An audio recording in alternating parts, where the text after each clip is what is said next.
लगाना पड़ेगा।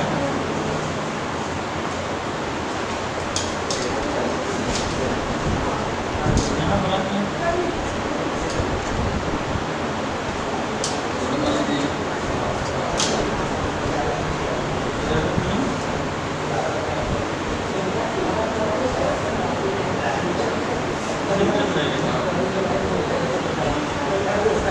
अच्छा वहाँ से पढ़ना करना पड़ेगा ना। ठीक है, ये वाला है। आप चेक कर लीजिए।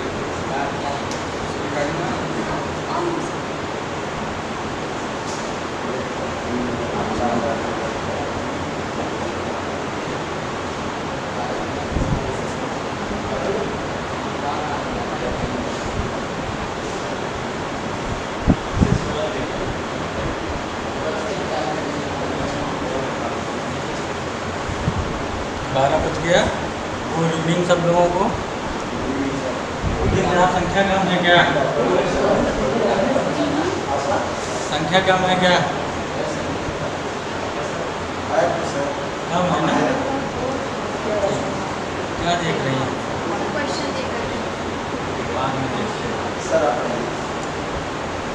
तो हम लोग एक दिन मुलाकात हुई थी, याद करिए हमारी क्लास में।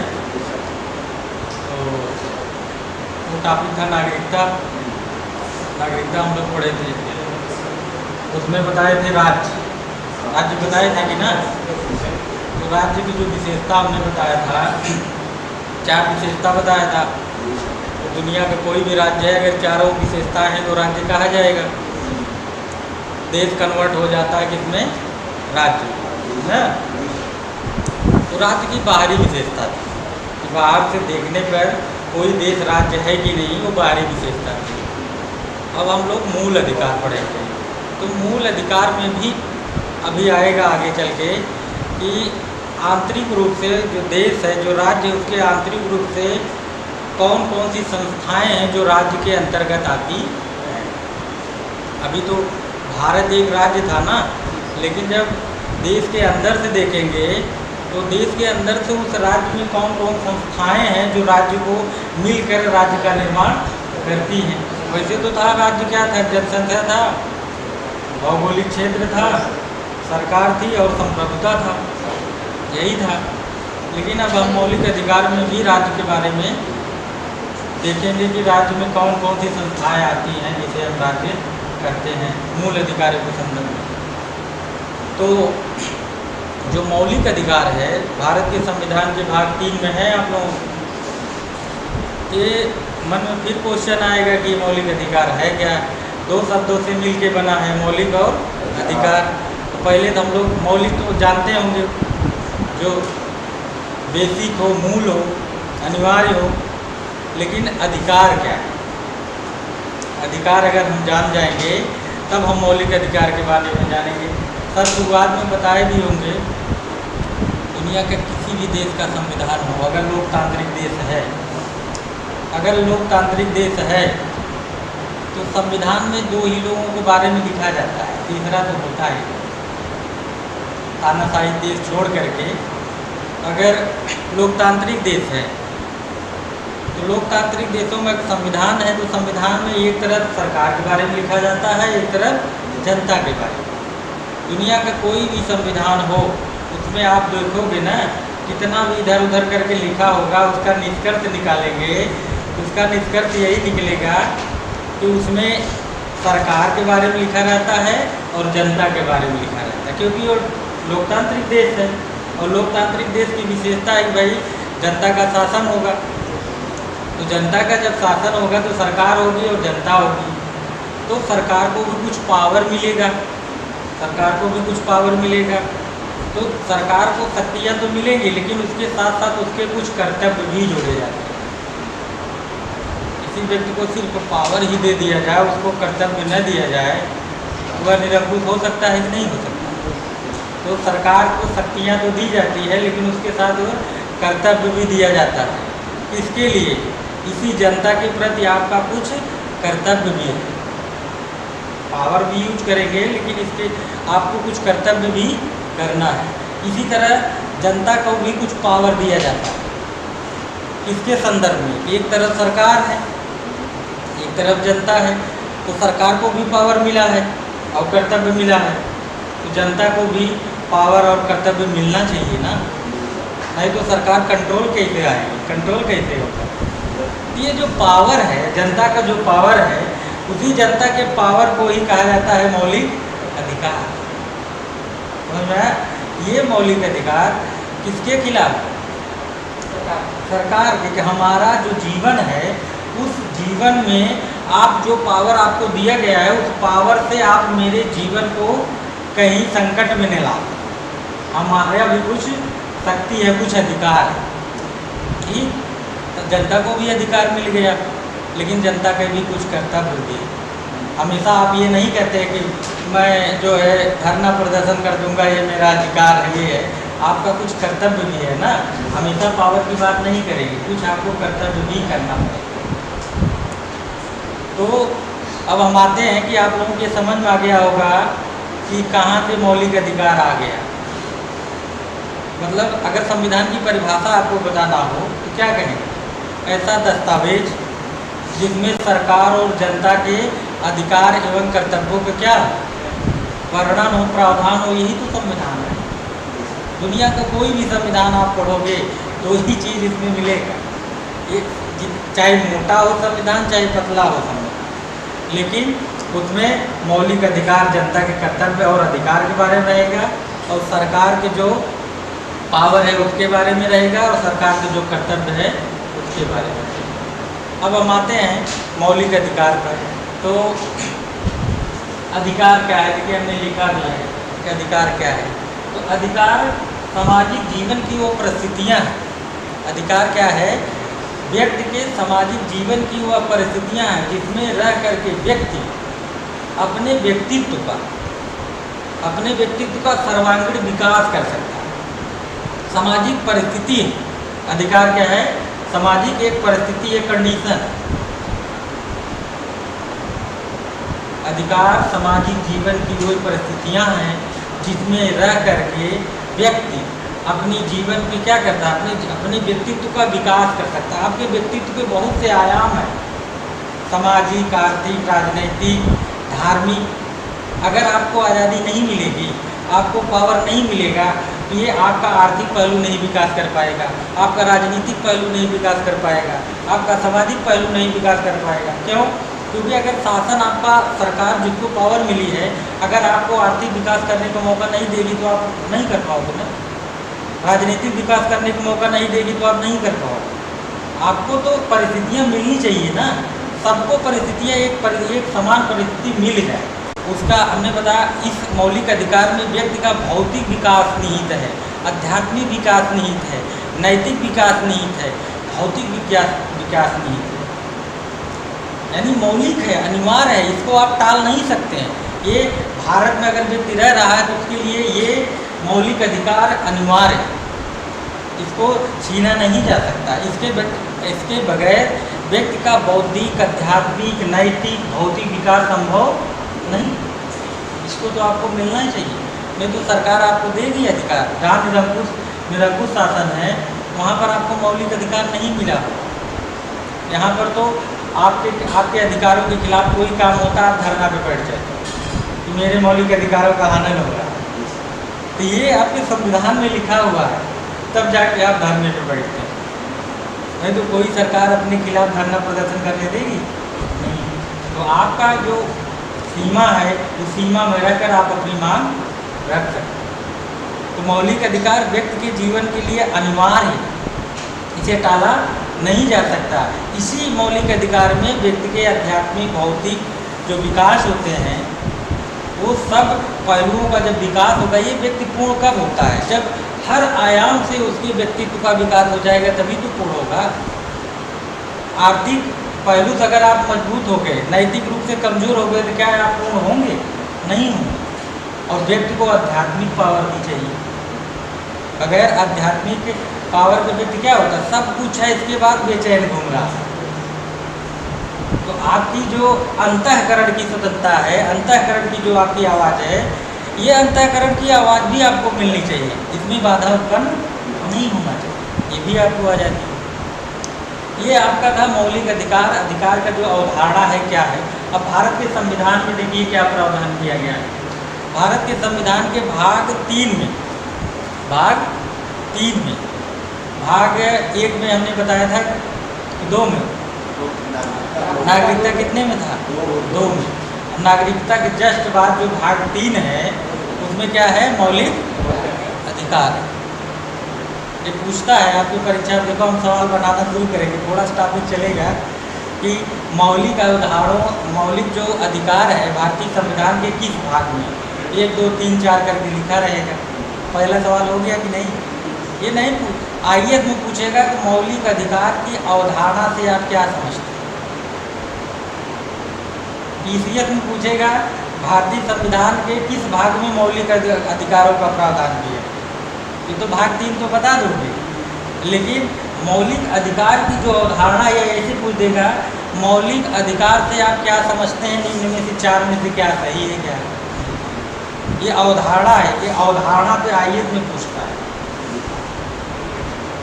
तो भाग 3 में अनुच्छेद 12 से लेकर 35 तक, भारतीय संविधान के भाग 3 में अनुच्छेद 12 से लेकर के 35 तक किस चीज़ का प्रावधान है, मौलिक अधिकार। फिर अगला क्या है कि भाग 3 को भारत का मैग्ना कार्टा कहा जाता है। ये भी क्वेश्चन आया। भाग 3 को भारत का मैग्ना कार्टा, मतलब संविधान भारत का मैग्ना कार्टा इसलिए कहा जाता है जो विश्व में सबसे पहले 1215 ईस्वी में ब्रिटेन में सबसे पहले जनता को एक अधिनियम बनाकर, कानून बनाकर, उस कानून का नाम था मैग्ना कार्टा। सबसे पहले वहाँ पर उनको मौलिक अधिकार, कुछ अधिकारों को राजा ने प्रदान किया। तो उसी तरह उससे तुलना, कंपैरिजन किया जाता है कि हर देश के संविधान में जहाँ पर प्रावधान यह किया जाता है कि मौलिक अधिकार कहाँ पर है, तो उन मौलिक अधिकारों के संदर्भ में उससे तुलना करके कहा जाता है कि यह भाग मैग्ना कार्टा। समझ में आया। क्योंकि सबसे पहले ब्रिटेन में जनता को मौलिक कुछ अधिकार प्रदान किए गए, तो वो जो जिस कानून के माध्यम से प्रदान किया गया उसे कहा जाता था मैग्ना कार्टा। पूछा जाएगा भारतीय संविधान के किस भाग को मैग्ना कार्टा कहा जाता है, या ऐसे भी पूछेगा भारतीय संविधान के भाग 3 में, या भाग 3 दिया रहेगा नहीं भी दिया रहेगा, भारतीय संविधान के में जो मैग्ना कार्टा कहा जाता है उसका क्या नाम है। घुमा के देख, लेकिन अगर आपको याद रहेगा यही कानून, इसके माध्यम से जनता को जो है अधिकार दिया था सबसे पहले ब्रिटेन। और भारत में क्यों कहा जाता है, ये आपका पूछने का मतलब है। क्यों कहा जाता है ना, इसीलिए कहा जाता है कि सबसे पहले ये जो अधिकार हमने बताया, ये अधिकार सबसे पहले पूरी दुनिया में ब्रिटेन के राजा ने जनता को दिया था। वो जो कानून था उस कानून का नाम था मैग्ना कार्टा। तो भारत में भाग 3 को मैग्ना कार्टा इसीलिए कहा जाता है कि यही भाग 3 आपको क्या देता है, कुछ अधिकार देता है। वो बहु नहीं, सबसे पहले वहाँ पर मिला, और जो भारत में दिया गया आपको कुछ अधिकार, तो उससे तुलना किया गया कि अच्छा जिस तरह से वहाँ मिला था उसी तरह यहाँ भी मिल रहा है, लेकिन ज़्यादा मिल रहा है। तो तुलना करेंगे कि नहीं करेंगे। जो किस भाग को मैग्ना, भाग 5, 6, 7 को तो हम मैग्ना कार्टा नहीं कहेंगे क्योंकि वह जनता के अधिकारों से संबंध नहीं रखता है। यही भाग 3 है तो जनता के अधिकारों से संबंध रखता है। समझ में आया? अच्छा आप लोग ये बताइए, घर में कोई कहता नहीं, ये जो है घर में लोग कहते हैं कि ये लड़का रणबीर कपूर की तरह लग रहा है, ये लड़की जो आलिया भट्ट की तरह लग रही है, कितने घर में कहते हैं ना। किससे क्यों कहते हो?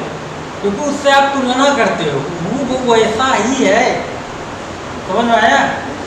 उससे तुलना करते, जिस तरह से एक्टिंग वो करता है उसी तरह से एक्टिंग ये करता है, इसलिए कुछ गुण उससे मिल रहे हैं, इसीलिए आप कहते हैं कि ये तो अमिताभ बच्चन जैसा है।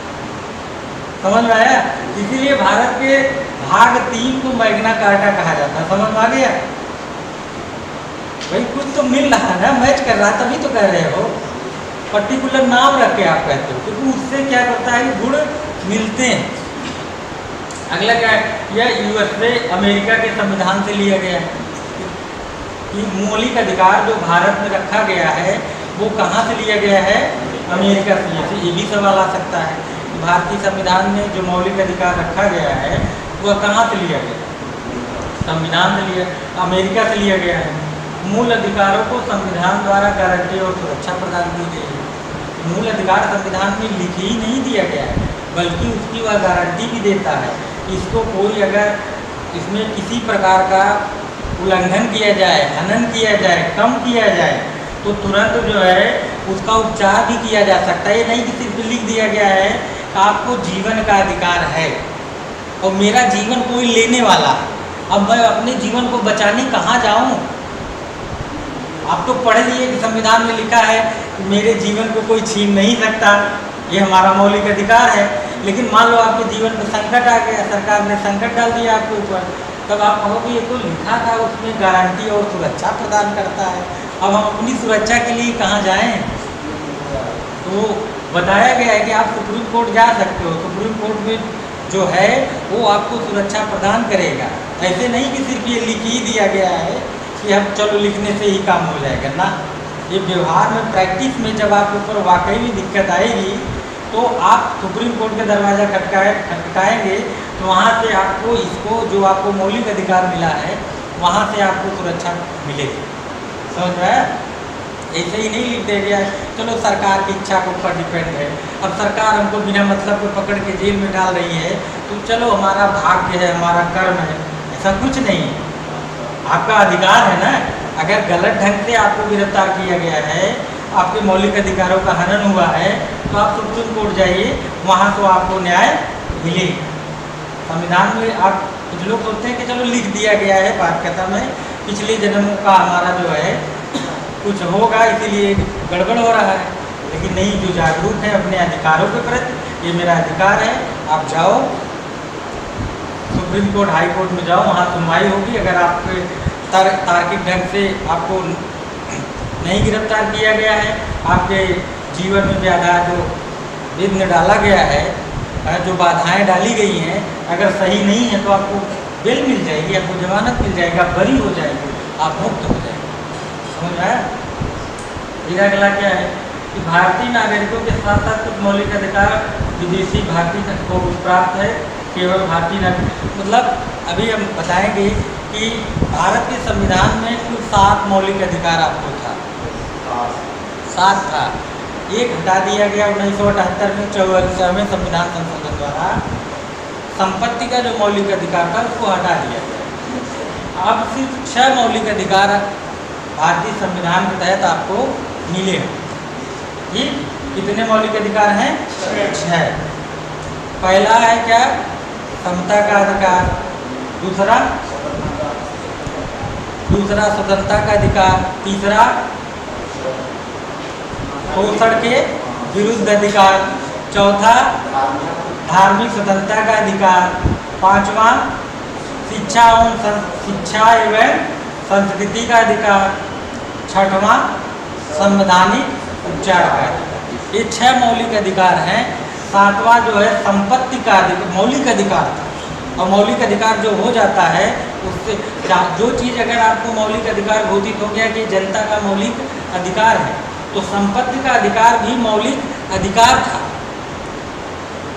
तो अगर हम आपकी संपत्ति हम छीनने जाएंगे, हम सरकार हैं, हम आपकी संपत्ति अगर लेने जाएंगे और आपकी इच्छा नहीं है तो आप तो गलत होगा कि नहीं होगा? क्योंकि ये मौलिक अधिकार है, अनिवार्य है, आपके जीवन से बहुत जरूरी है, इसको आप छीन नहीं सकते।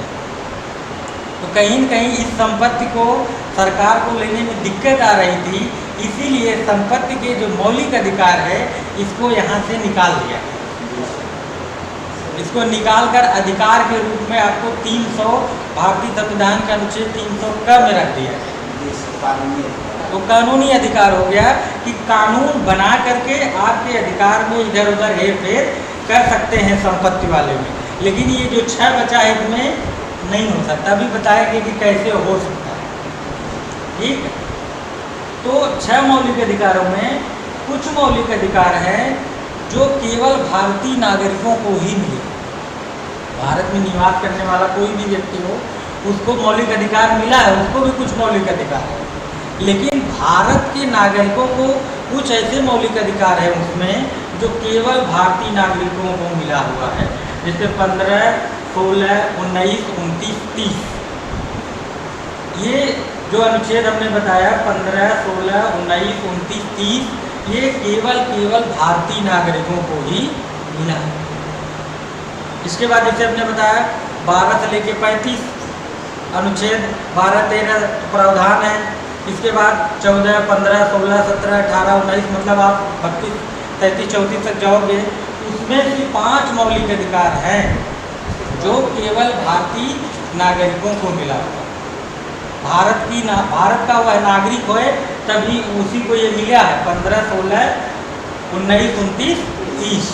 और अन्य जितने मौलिक अधिकार हैं भारत में आप हैं तभी भी आपको वो मिल जाएगा। लेकिन ये केवल भारतीयों को मिला है। लेकिन वो जो है अन्य जितने इसके अलावा जितने हैं वो मौलिक अधिकार अन्य विदेशियों को भी अगर भारत में रह रहे हैं या भारतीय मूल के यहाँ की नागरिकता प्राप्त नहीं फिर भी यहाँ रह रहे हैं तो उनको भी अन्य सभी अधिकार मौलिक अधिकार मिल जाएंगे। ये क्वेश्चन पूछता है निम्न में से कौन से मौलिक अधिकार केवल भारतीय नागरिकों को ही मिला है। तो 5 है, इसमें से 5 हमने अनुच्छेद बताया 15, 16, 19, 29, 30। अब इसमें से पूछ देगा कि निम्न में से कौन ऐसे अनुच्छेद आगे चल के हम क्वेश्चन बनाएंगे कि भारतीयों के साथ साथ विदेशियों को भी मिला। जो यहाँ पर विदेशी व्यक्ति यहाँ रहते हैं उनको भी मौलिक अधिकार प्राप्त हुए। अगर ये 5 है तो अगर ये 5 याद है, अगर उसमें एक डाल दिया 18 तो आप ये कौन नहीं है तो आप निकाल लोगे ना कि कौन नहीं है। तो आपको लगेगा कि अगर ये 5 याद है तो इसी 5 में से केवल भारतीयों को मिला है कि ये 5 सभी भारत में रहने वाले सभी व्यक्तियों को सब मिला हुआ। इसके अलावा जितने बच गए सभी को मिला हुआ है ना। ये हो गया।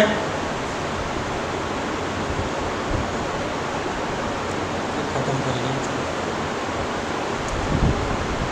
इसके बाद है कि मूल अधिकार सीमित है, निरपेक्ष नहीं है। मूल अधिकार जो भी आपको मिले हुए हैं निरपेक्ष नहीं है, निरपेक्ष और असीमित नहीं है। असीमित मतलब होता है कि जिस पर किसी प्रकार का कोई प्रतिबंध ना हो। आपको जितने भी 6 मौलिक अधिकार मिले हैं वे सब मौलिक अधिकार एक सीमा में रहकर ही आपको दिया गया है। उस पर बहुत कई तरीके से सरकार उस पर प्रतिबंध लगा सकती है। इसे आगे हम बताएंगे है कि नैतिकता को उल्लंघन, कोई सामाजिक नैतिकता को उल्लंघन, इस मौलिक अधिकार को लेकर के आप किसी नैतिकता को उल्लंघन कर रहे हैं। सामाजिक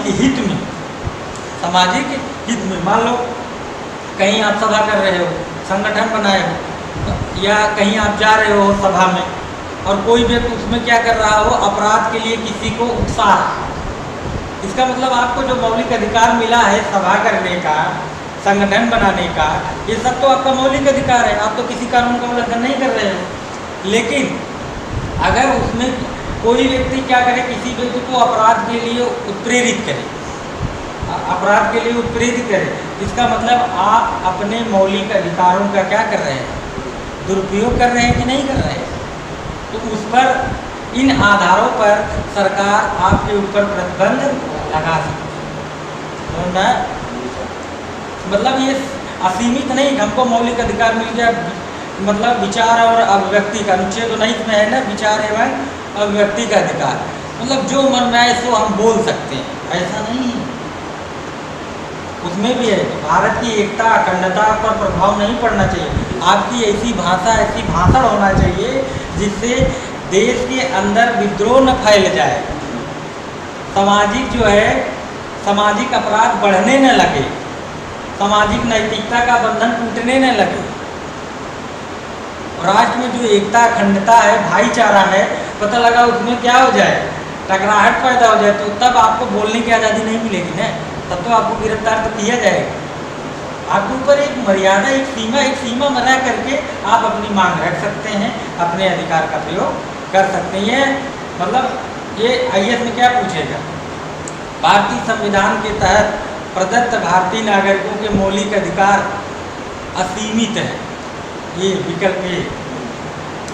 विकल्प बी, संविधान में प्रदत्त मौलिक अधिकार, सभी मौलिक अधिकार केवल भारतीय नागरिकों को प्राप्त प्रदान किया गया है। बी 2 हो गया, जो हमने पढ़ा है उसी सवाल बनाना है, ये IAS का है। पहला क्या था, भारतीय संविधान में जो मौलिक अधिकार मिला हुआ है वह असीमित है, एक स्टेटमेंट हो गया। दूसरा, भारतीय संविधान में प्रदान किए गए सभी मौलिक अधिकार केवल भारतीय नागरिकों को प्राप्त हैं। अब विकल्प बनाएगा, केवल एक सही है, केवल 2 सही, एक और दोनों सही है, ना तो एक सही है ना तो 2 सही है। अब आप लोग बताओ कि इसमें से क्या सही है? एक भी सही नहीं है, पढ़ने के बाद पता चला ना कि एक भी सही नहीं है। समझ में आ गया? IAS वाला इसे बनाए, PCS वाला एक लाइन में बना देगा। ये आपका अगर कंसेप्ट मालूम रहेगा कि मौलिक अधिकार है क्या, इसकी विशेषताएं क्या है, और फिर जितने भी आपका पॉइंट ये है, जैसे ये गारंटी और सुरक्षा प्रदान करता है, इस पर भी ये क्वेश्चन बना देगा, एक लाइन लिख देगा। क्या करना है, आप पढ़े हो, आप तर्क लगाओ, आंसर निकालो। आ गया मौलिक अधिकार, कुछ अभी समझ में आया।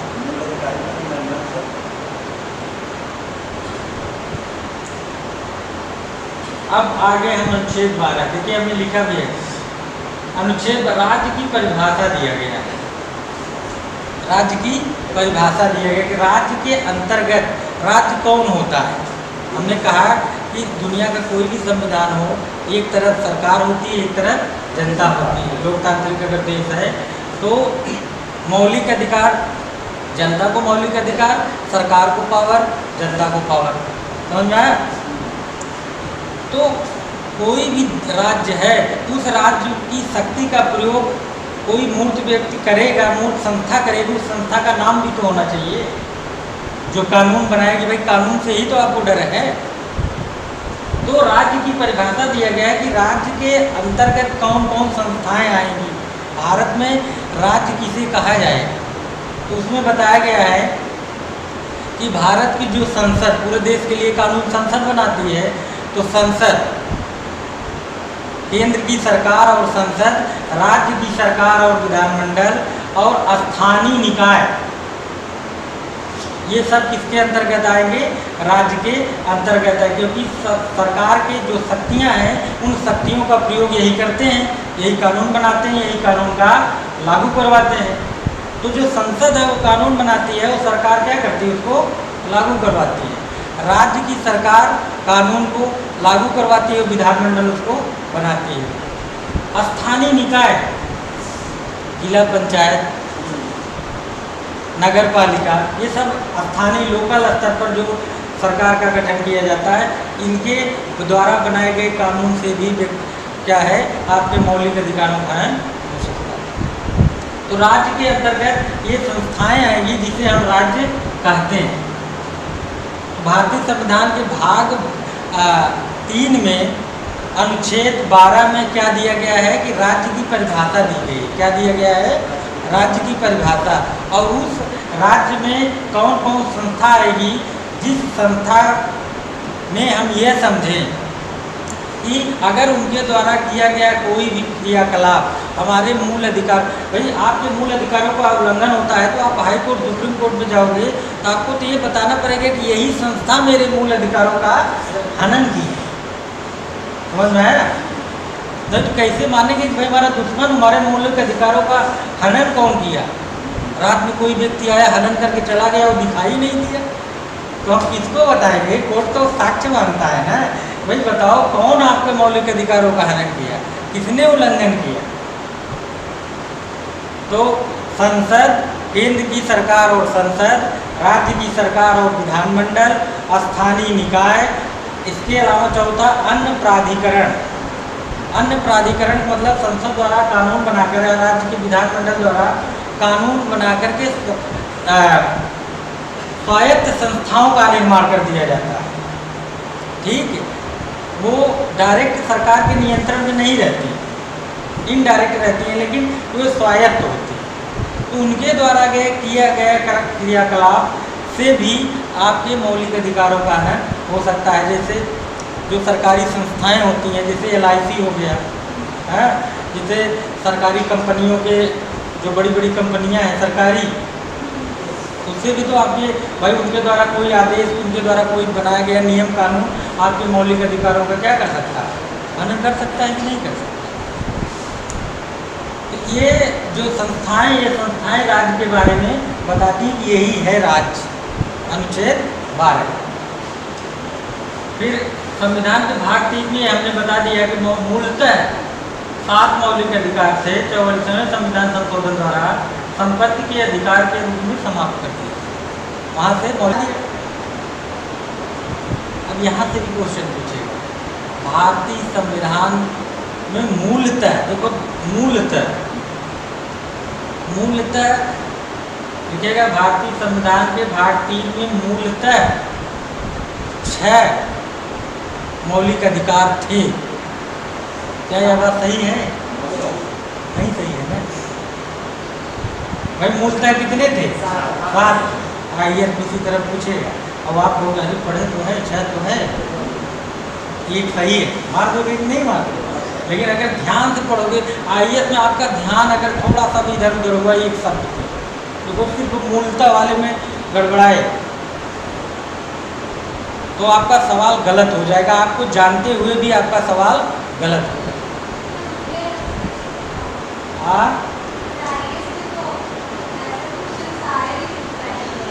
अंशाल को देखना, संविधान का उसमें अनुच्छेद जो रट के सब जाते हैं ना, अनुच्छेद नहीं पूछता है, कंसेप्ट पूछता है। तो वही तो स्टेटमेंट है, वही तो स्टेटमेंट मैं बोल रहा हूँ कि इसे स्टेटमेंट देगा। मूलतः लिखेगा ना, भारतीय संविधान के भाग 3 में मूलतः 6 लिखेगा, इसी तरह 6 नहीं लिखेगा, 6 मूलतः 6 मौलिक अधिकार थे। क्या यह बात सही है? मूलतः कितने थे? 7 थे। तो गलत हो जाएगा कि नहीं? इसे स्टेटमेंट दे देगा और आप तो कहोगे हम तो पढ़ के आए हैं, तो पढ़ के वो तो कहता है कि आप देखो, गलत करो, गलत करवाने के लिए आपको देता है, जो एकदम चौकन्ना है मार देंगे। अब PVN का पूछेगा, वो तो वहाँ 6 लिखेगा, 7 लिखेगा। देखिए भारतीय संविधान में कुल कितने जो है मौलिक अधिकार है, 5, 5, 6, 7, इसी तरह से लिख देगा तो उसमें तो पकड़ में आ जाएगा। लेकिन IAS में नहीं है कंप्लीट, इसमें थोड़ा सा ध्यान देना पड़ेगा। भारतीय नागरिक को 6 मौलिक अधिकार प्राप्त हैं। अब अनुच्छेद 14 से लेकर के 18 तक समता का अधिकार है। अनुच्छेद अभी एक छूट गया, अनुच्छेद 13, 12 आपने बताया, अनुच्छेद 13, 12-13 तक यहाँ से ही सवाल पूछता है, 12-13 जबकि बहुत छोटा है। आप लोग 17 रख के जाते हो, 18-15 रख के जाते हो, लेकिन 12-13 से ही सवाल पूछता है। अब अंशाल जो हो प्री का है इसका देखना, कई 1-2 बार मिल जाएगा। अनुच्छेद 12, अनुच्छेद 13, 12 तो समझ में आ गया कि राज्य की परिभाषा दिया गया है, और 13 में बताया गया है कि कौन विधि की परिभाषा बताई गई 13 में। और 13 में बताया गया है कि मौलिक अधिकार का उल्लंघन कैसे होता है, मौलिक अधिकारों को उल्लंघन, और कौन कौन सी विधियाँ उल्लंघन करेगी, वो विधि शून्य हो जाएगी, 0 हो जाएगी अगर मौलिक अधिकारों का हनन करेगी। 13 कोई भी ऐसी विधि संसद या विधानमंडल या राष्ट्रपति अध्यादेश के माध्यम से नहीं बनाएगा जिससे व्यक्ति के मूल अधिकारों का हनन होता। अगर ऐसी कोई विधि बनाई जाती है तो वह विधि क्या हो जाएगी, शून्य हो जाएगी, उसका महत्व खत्म हो जाएगा अगर मूल अधिकारों का हनन करता है। यानी जो भारत में सरकार है जो कानून बनाती है, लागू करवाती है, कोई संसद, कोई विधानमंडल ऐसा कानून नहीं बनाएगा जिससे व्यक्ति के मौलिक अधिकारों का हनन होता है। अगर आपके मौलिक अधिकारों का हनन होगा तो क्या हो जाएगा, वह विधि क्या हो जाएगी, शून्य हो जाएगी। मान लो कोई सरकार, किसी सरकार ने कानून बनाया और उसमें मान लो हर कानून में एक दो करके पॉइंट होते हैं ना, 1 2 3 ये पॉइंट ये प्रावधान किया जा रहा है, तो उसमें से अगर 5 मान लो 10 पॉइंट है उसमें से अगर 2 पॉइंट आपके 6 मौलिक अधिकारों में किसी न किसी की कटौती कर रहा है, तो अगर सब 10 पॉइंट, जो 10 पॉइंट बना है, अगर पूरा 10 पॉइंट उल्लंघन कर रहा है तो वो विधि क्या होगी, 0 हो गई, शून्य हो जाएगी, अवैध घोषित हो जाएगी। समझ में आया? क्योंकि वह विधि क्या कर रही थी, आपके मौलिक अधिकारों का क्या कर रही थी, कम कर रही थी, हनन कर रही थी। अगर उसमें से 5 पॉइंट सही है, यानी 5 पॉइंट आपके मौलिक अधिकार का हनन नहीं कर रहा है, लेकिन 5 पॉइंट आपके मौलिक अधिकारों का हनन कर रहा है, तो वो 5 पॉइंट जो हनन कर रहा है वो वहाँ तक वो कानून शून्य हो जाएगा, लेकिन जो 5 पॉइंट है वो बना रहेगा। समझ में आया? यानी जहाँ तक कोई भी विधि आपके मौलिक अधिकारों का कम करती है, हनन करती है, उल्लंघन करती है, वहाँ तक वह विधि क्या हो जाएगी, शून्य। सर शून्य कैसे होगी? 0, उसका महत्व खत्म। सर होगी कैसे? वोट को पता कैसे चलेगा? हाँ, वोट को पता कैसे चलेगा? इसको वोट को सर वही जीत करेगा ना। अरे भाई वही तो निर्णय लेगा। तो सबसे पता कैसे चलेगा ये अधिकार का हनन हुआ? हाँ, अगर आपको पता चल जाए आपके मौलिक अधिकार का हनन हुआ है, आप सुप्रीम कोर्ट गए, हमें जाना पड़ेगा। हाँ आप चले गए, आप बताएं कि सर सरकार ने, संसद ने ये कानून बनाया है और इस कानून से हमारे मौलिक अधिकार में कटौती हो रही है। सर मान लीजिए अगर मैं नहीं गया तो, हाँ, अगर मैं नहीं गया तो आपका अधिकार है, आप अगर नहीं जाएंगे तो आप होगी। सर कोर्ट कुछ नहीं करेगा। कोर्ट कहता है मेरे पास आओ। अब हाँ, कोर्ट अब इधर 1980 के बाद से कोर्ट के पास ये पावर है कि स्वतः संज्ञान ले। क्या करे, स्वतः संज्ञान ले। अगर कोई नहीं जा पा रहा है तो अभी अगले वाले चैप्टर में जनहित याचिका का PIL बोला जाता है। हाँ, जनहित याचिका, कोई आप अपने अधिकारों के प्रति अगर जागरूक नहीं है तो जो संस्था जागरूक है, जो सेवा कर रही, वो अगर जाती है तो भी वो न्याय देगा। अगर वो भी नहीं जा रहा है तो सुप्रीम कोर्ट स्वतः संज्ञान ले सकता है। यह कानून आगे मौलिक अधिकारों की जनता क्या कर रहा है, हनन कर रहा है, कटौती कर रहा है। सर अनुच्छेद 13 में सर कोई वाद चला था, केस अभी आएगा। पहले ही हम लोग पढ़ते रहे कि शंकरी प्रसाद के, सुबह प्रसाद, संजय सिंह, मिनरवा मिश्र, ये सब आएगा। सर अनुच्छेद 13 बस 13 नहीं, अभी नहीं, अभी जब आएंगे तो उसके सब साथ में बताएंगे, क्योंकि लंबा हुआ है। एक तो 1.5 घंटे में पूरा नहीं होगा, तो इसलिए जो है जो चल रहा है पहले चलने दीजिए, क्योंकि अगर वाद पाएंगे तो एक दिन वाद पे ही चलेगा। और वाद पे ही क्वेश्चन आता है, तभी जो इम्पोर्टेंट वाद है उसी को हम बताएंगे। ठीक। और फिर 13 में कहा गया कानून ही नहीं, भारतीय समाज की जो प्रथाएं हैं उन प्रथाओं से भी अगर आपके मौलिक अधिकारों का हनन होता है तो आप इसके लिए हाई कोर्ट, सुप्रीम कोर्ट में जा सकते हैं। जो प्रथाएं हैं, जो किसी ने बनाया नहीं, ये समाज सदियों से चला आ रहा है, तो मौलिक अधिकार, जैसे अभी ऑनर किलिंग चल रहा है, अगर आप पंजाब वाले हरियाणा में जाएंगे, ऑनर किलिंग में लड़के लड़कियों का एक ही गोत्र में जब शादी कर लेते हैं, वहाँ की परंपरा है कि तो क्या होता, खाप पंचायत बैठती है और खाप पंचायत क्या करती है, उन लोगों को सजा सुना देती है। क्या होता है सर? खाप पंचायत, अब पढ़ना पहले सुन लो या देख लेना यूट्यूब पर भी जाके। तो खाप पंचायत, ऑनर किलिंग उसे बोलते हैं कि सम्मान के लिए लड़के लड़कियों को मार देना, उसी को इंग्लिश में बोलते हैं ऑनर किलिंग। कि सम्मान में वो मान कहा जाता है कि लड़के लड़की अगर एक ही गोत्र के हैं, अगर आपस में शादी कर लेते हैं, प्रेम विवाह कर लेते हैं, तो अगर एक ही गोत्र का है, वो खाप पंचायत बैठती है, तो जो सज़ा सुनाएगी वो उनको लड़के लड़कियों को मानना पड़ेगा। अगर सज़ा देती है कि लोग मार दिया जाए तो मार दिया जाता है, तो सुप्रीम कोर्ट ने रोक लगाई। समझ रहे हैं? तो आपके मौलिक अधिकारों का हनन हो रहा है। जीवन जीने का अधिकार है और आप एक प्रथा के नाम पे, एक परंपरा के नाम पे किसी के जीवन आप नहीं ले सकते ना। आपके तो मौलिक अधिकार है ना, भारत के नागरिक हैं, आपका मौलिक अधिकार है और वो मौलिक अधिकार आप किसी प्रथा और रूढ़िया और परंपरा के आधार पर नहीं ले सकते। और इसी आधार पर भारत में दासी प्रथा थी, देवदासी प्रथा दक्षिण भारत में अभी भी कहीं कहीं चलता है, लेकिन रोक लगाई गई। दासी प्रथा, दास प्रथा, किसी व्यक्ति को आप बेच रहे हो, कोई खरीद रहा है, ये सही नहीं है ना।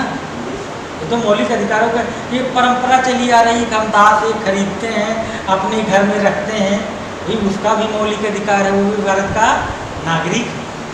समझ में आया? जो प्रथाएं हैं, बहुत सी अभी समाज में प्रथाएं हैं, जैसे भारत में, भारतीय समाज में कहीं कहीं महिलाओं को ग्रामीण क्षेत्र में चुड़ैल उड़ैल डायन वायन कहा जाता है ना, कह करके मार दिया जाता है कि रात में डायन आ रही है, ये है वो। ये डायन से लोग, ये जो पिछड़ा क्षेत्र है वहाँ की बात बता रहा हूँ, ऐसा चल होता है। नाम तो किसी राज्य का नहीं लेना चाहिए, लेकिन आप जो पिछड़े क्षेत्र में जाओगे, पिछड़े राज्यों में, ग्रामीण क्षेत्रों में समाचार में आता है कि प्रथाएं परंपराएं चली आ रही हैं। ये गलत है ना कि किसी प्रथा और परंपरा के नाम पे किसी व्यक्ति का जीवन ले लेना, क्योंकि उस व्यक्ति को संविधान का मौलिक अधिकार है, जीवन जीने का अधिकार। मरने का भी है। ना ना ना, मरने का नहीं, इच्छा भी होती है। वो सुप्रीम कोर्ट कानून नहीं बना, वो सुप्रीम कोर्ट ही अनुमति देता है। अभी वो केस चल रहा है। हाँ,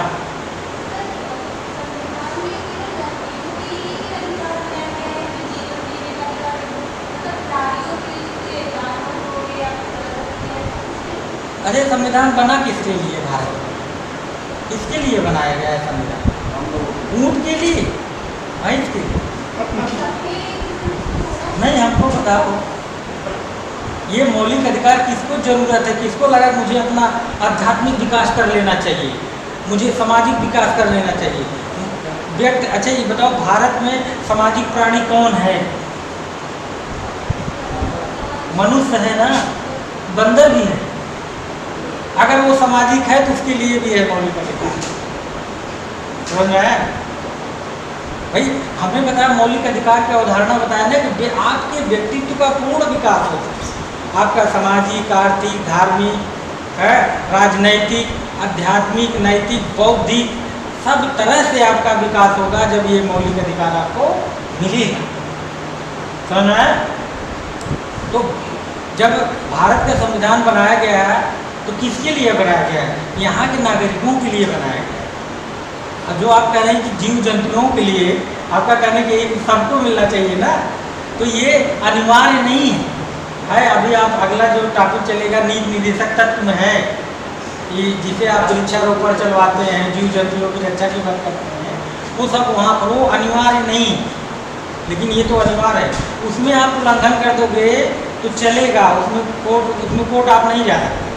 ये आपका नैतिकता है कि बकरे की बलि नहीं चढ़ाना चाहिए, ये आपका नैतिक है, लेकिन इस पर कानून नहीं। लेकिन मनुष्य को काट के बलि चढ़ाओ, ये तो मौलिक अधिकार का हनन, ये मनुष्यों के लिए है ना, व्यक्तियों के लिए। जो नीति निर्देशक तत्व है, ये सरकार का ये कर्तव्य है कि जो पशुओं की हत्या नहीं होना चाहिए, ये नीति निर्देशक तत्व है। लेकिन 100% ना हो, ऐसा होता तो आजकल कटते क्या? देश में भी तो डेली बकरा और भैंस सब कट रहे हैं ना। लेकिन सरकार ये प्रयास करेगी, लेकिन अनिवार्य नहीं कानून।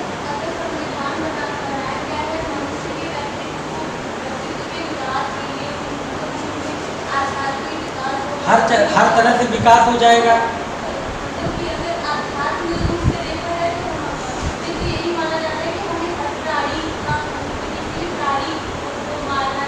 इतना आपके अंदर जब विकास हो जाएगा बौद्धिक रूप से, तो आप उधर जो हो रहा है समाज ही करेगा, हर काम सरकार ही करेगी क्या?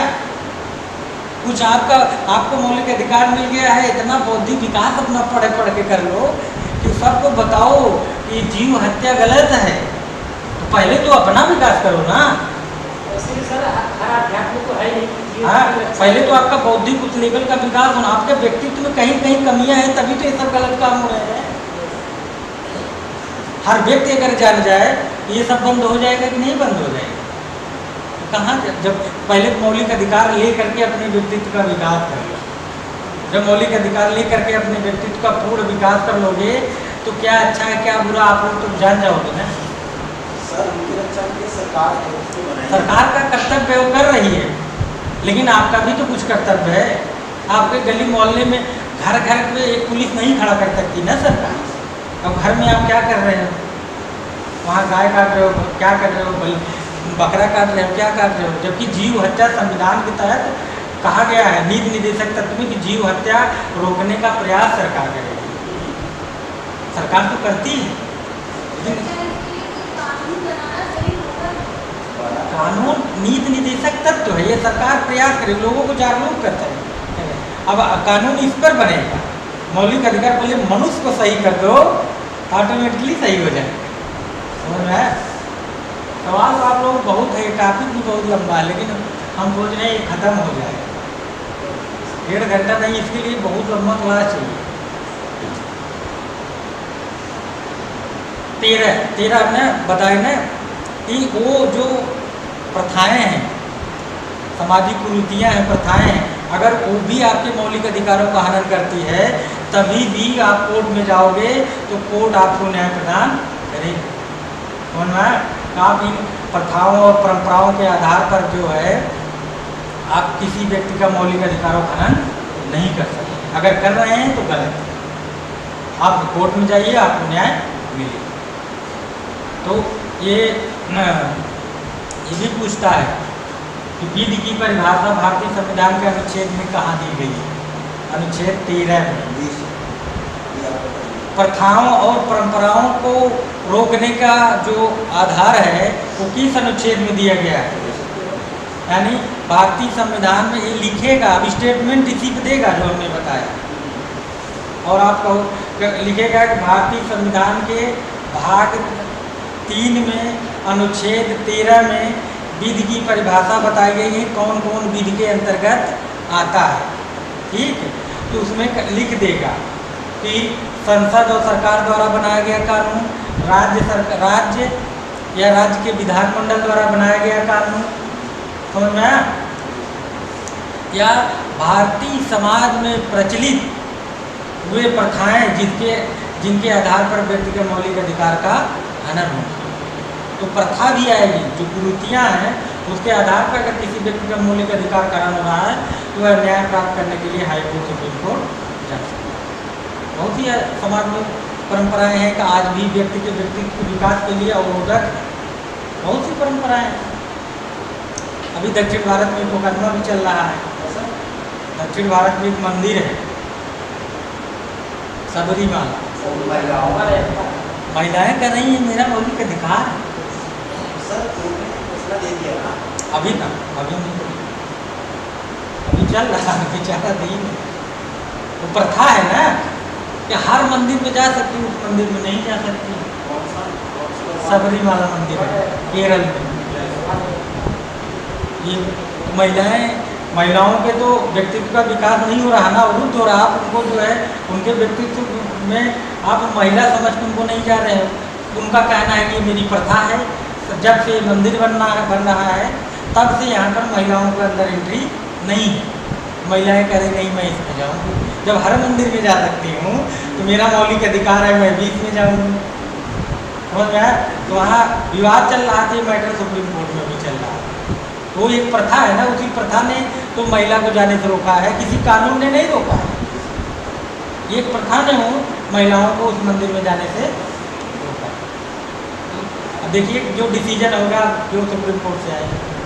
अनुच्छेद 14 6 मौलिक अधिकार है।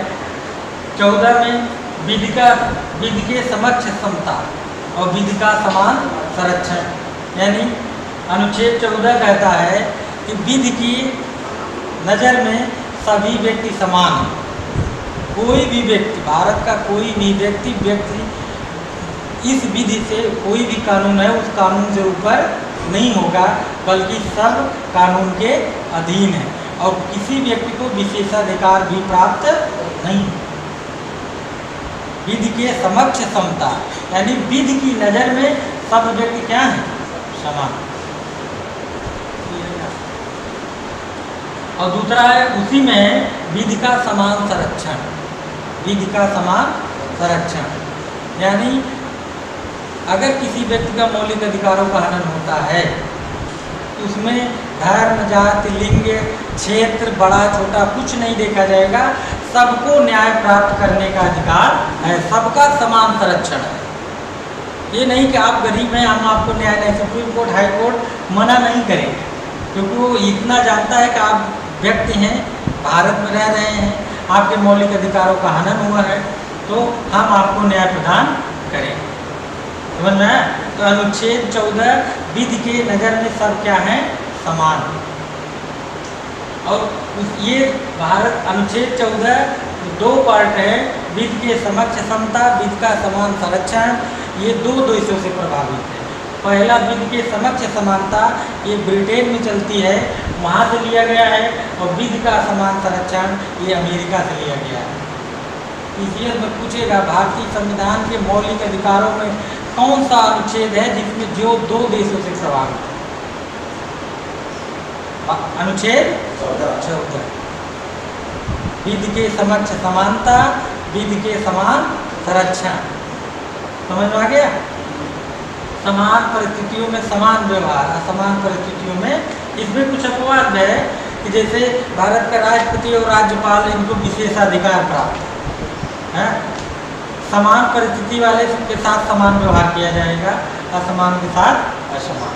कुछ अपवाद भी है, जैसे महिलाओं और बच्चों के लिए कि जो कानून जो है वह एस्को पे लागू होता है, वह बच्चों को नहीं लागू होगा। ये नहीं तो आप कहोगे कि ये भी तो एक व्यक्ति है, जितना सज़ा हमको मिली उतना सज़ा उसको भी मिलना चाहिए। लेकिन अगर भेद कर रहे हो तो उसका तर्क होना चाहिए।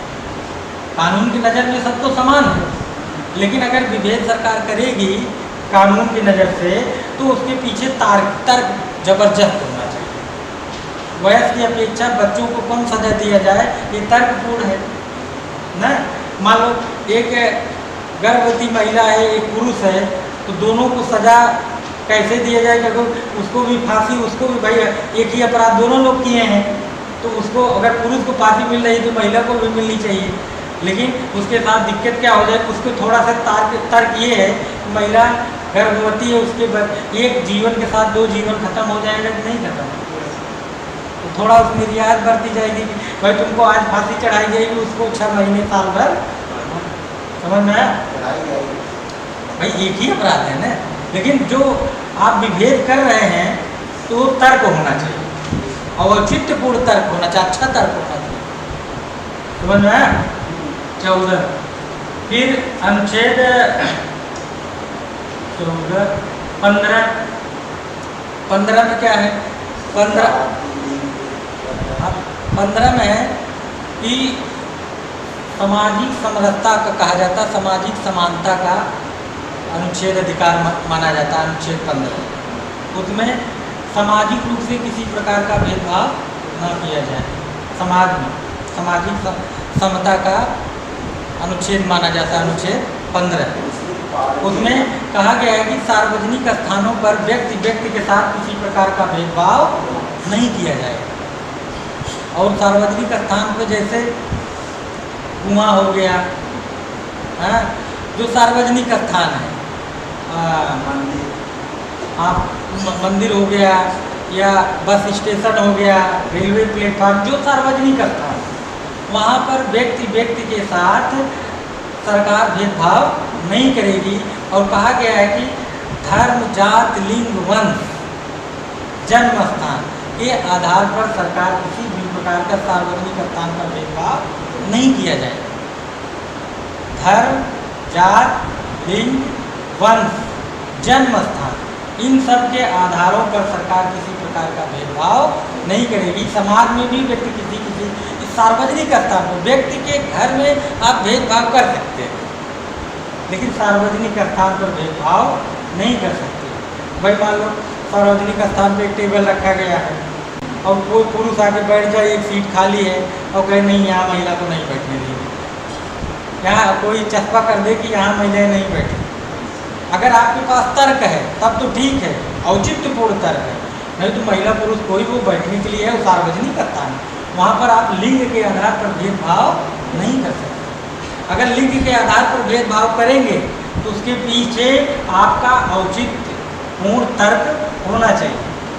जैसे रेलगाड़ी में, जैसे ट्रेन में महिला वो भी होती है कि नहीं होती है, वहाँ पर देखिए तर्कपूर्ण भेदभाव है केवल महिलाओं के लिए। क्यों? क्योंकि जो जनरल बोगी में जो महिलाएं होती इतनी भीड़ होती है कि उनको दिक्कत होती है। अगर सिर्फ महिलाओं के लिए, क्योंकि पुरुष जो है बलशाली है, इधर उधर दबा देगा तो महिलाओं को दिक्कत हो जाएगी ना, पैर टूट गया, हाथ टूट गया, क्या हो गया। और महिला को अगर दबाएगी तो हाथ पैर नहीं टूटेगा, वो अपने लोगों को सुरक्षित जाके बैठ जाएंगे। उनकी सुरक्षा की भी दृष्टि से बहुत अच्छा है, समझ में आया? इसीलिए मतलब अगर विभेद कर रहे हो तो तर्क होना चाहिए, अच्छा तर्क होना चाहिए, सार्वजनिक हित वाला तर्क होना। अन्यथा आप धर्म, जाति, लिंग, जन्म स्थान के आधार पर भेदभाव नहीं कर सकते। और इसी 15 में, अनुच्छेद 15 में महिलाओं और बच्चों के विकास के लिए सरकार स्पेशल कार्यक्रम चला सकती है। महिलाओं और बच्चों के लिए जैसे आंगनबाड़ी नहीं चल रहा है, आंगनबाड़ी में कोई पुरुष आंगनबाड़ी कार्यकर्ता होता है क्या? आप कहोगे सर मेरे मौलिक अधिकारों का हनन हो रहा है, हमको भी आंगनबाड़ी कार्यकर्ती बनना है न, लेकिन ये तर्कपूर्ण है।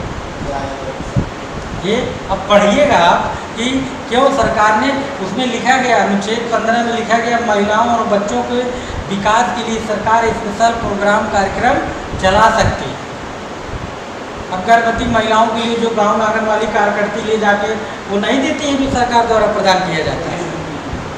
अब पुरुष कहेगा मैं ले जाके दूंगा, क्या यह औचित्यपूर्ण है? हाँ, समझ में? सरकार ने जो तर्क किया है, लिंग के आधार पर भेद किया, लेकिन उसके पीछे क्या है? तर्क। भेदभाव करिए तो तर्क होगा, अन्यथा आप इन आधारों पर आप भेदभाव नहीं कर सकते। और उसी 15 में कहा गया है, देखो ये सब बेयर एक्ट खरीद लेना। अगर आपको वाकई में सिविल सर्विसेज देना है, संविधान पढ़ना है, तो आप लोग जो है बेयर एक्ट खरीद लीजिए। ज़्यादा महंगा नहीं, 100-150 को मिलता है बेयर एक्ट। इसमें हिंदी और अंग्रेजी दोनों वर्जन भी रहता है एक ही में। उसको आप पढ़ोगे ना तो एक एक पॉइंट जो हम बता रहे हैं उस पॉइंट में से ही वही लाइन उठा करके बेयर एक्ट वाला IAS में रखता है, वही शब्दावली ही निकाल के रखता है। हम तो सिंपल करके बता रहे हैं, लेकिन वो शब्दावली उठाकर वही लाइन बेयर एक्ट। और किताब लेना है तो लक्ष्मीकांत की जो बुक आती है, लक्ष्मीकांत की बुक ले लीजिएगा आप, उससे आपको बहुत हेल्प मिलेगी। IAS का सवाल तो गलत नहीं होगा, PCS तो इससे नींद में मार दोगे अगर इस लेवल पे पढ़ोगे तब। नहीं, ये जो दो हमने बताया आपको, लक्ष्मीकांत का, हम लक्ष्मीकांत और बेयर है, इसमें लाइन वाइज लाइन किया है। उसी 15 में कहा गया है कि सामाजिक और शैक्षणिक रूप से पिछड़े वर्गों के लिए सरकार जो है विशेष प्रावधान कर सकती है उनके विकास के लिए। जो सामाजिक और शैक्षणिक रूप से पिछड़े हुए हैं उनके लिए सरकार स्पेशल कार्यक्रम चला सकती है, और इस कदम नीति और कानून बनाकर उनको स्पेशल सुविधा प्रदान कर सकती है। उसी के तहत क्या हुआ, OBC को जो आरक्षण नहीं मिलता है, शिक्षा में आरक्षण, शिक्षा में आरक्षण शुरुआत में दिया गया है ना, शैक्षणिक सन 2005 में कानून बना के 2005 में OBC के लोगों को शिक्षा में भी आरक्षण प्रदान किया गया है। जो सामाजिक और शैक्षणिक रूप से पिछड़े हैं उनको जो है शिक्षा में भी आरक्षण दिया गया है। समझ में आया? जो सामाजिक और शैक्षणिक रूप से पिछड़ा वर्ग है उसको आगे बढ़ाने के लिए, सामाजिक और शैक्षणिक रूप से मजबूत बनाने के लिए कुछ स्पेशल कानून बनाकर उनको आगे सरकार क्या कर सकती है, बढ़ा सकती है। यह आपका हो गया अनुच्छेद 15। 4-5 पॉइंट है, और बेयर एक्ट में पढ़ोगे तो 15(1), 15(2), 15(3), 15(4) करके है, ऐसे तो भूल जाएगा। बेराइट रहेगा क्योंकि चारों पॉइंट याद, उस 4 में से एक लाइन निकालेगा। अब पता नहीं कौन निकालेगा।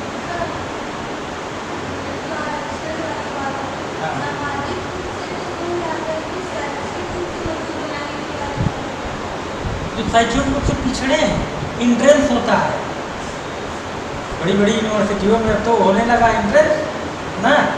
और जो मान लो जो प्राइमरी में पढ़ा या नहीं पढ़ा, किसी तरह पढ़ा और जो कॉन्वेंट में पढ़ा, तो बताओ वो पूरे जो अच्छी यूनिवर्सिटी है तो जो कॉन्वेंट वाला है तो एंट्रेंस में पास हो जाएगा, और जो प्राइमरी वाला बेचारा गांव में मजदूरी करके किसी तरह से काम चला रहा है, नहीं सक्षम है, तो भी एंट्रेंस में बैठेगा, उसका 5, 6, 7 नंबर आएगा, या मान लो जितनी मेरिट गई उससे 10 नंबर कम आएगा, तो उसको अगर सुविधा कुछ दे दिया जाए, कुछ मेरिट कम कर दिया जाए चढ़ करके, तो वो भी उसी संस्था में पढ़ने का मौका मिल जाएगा,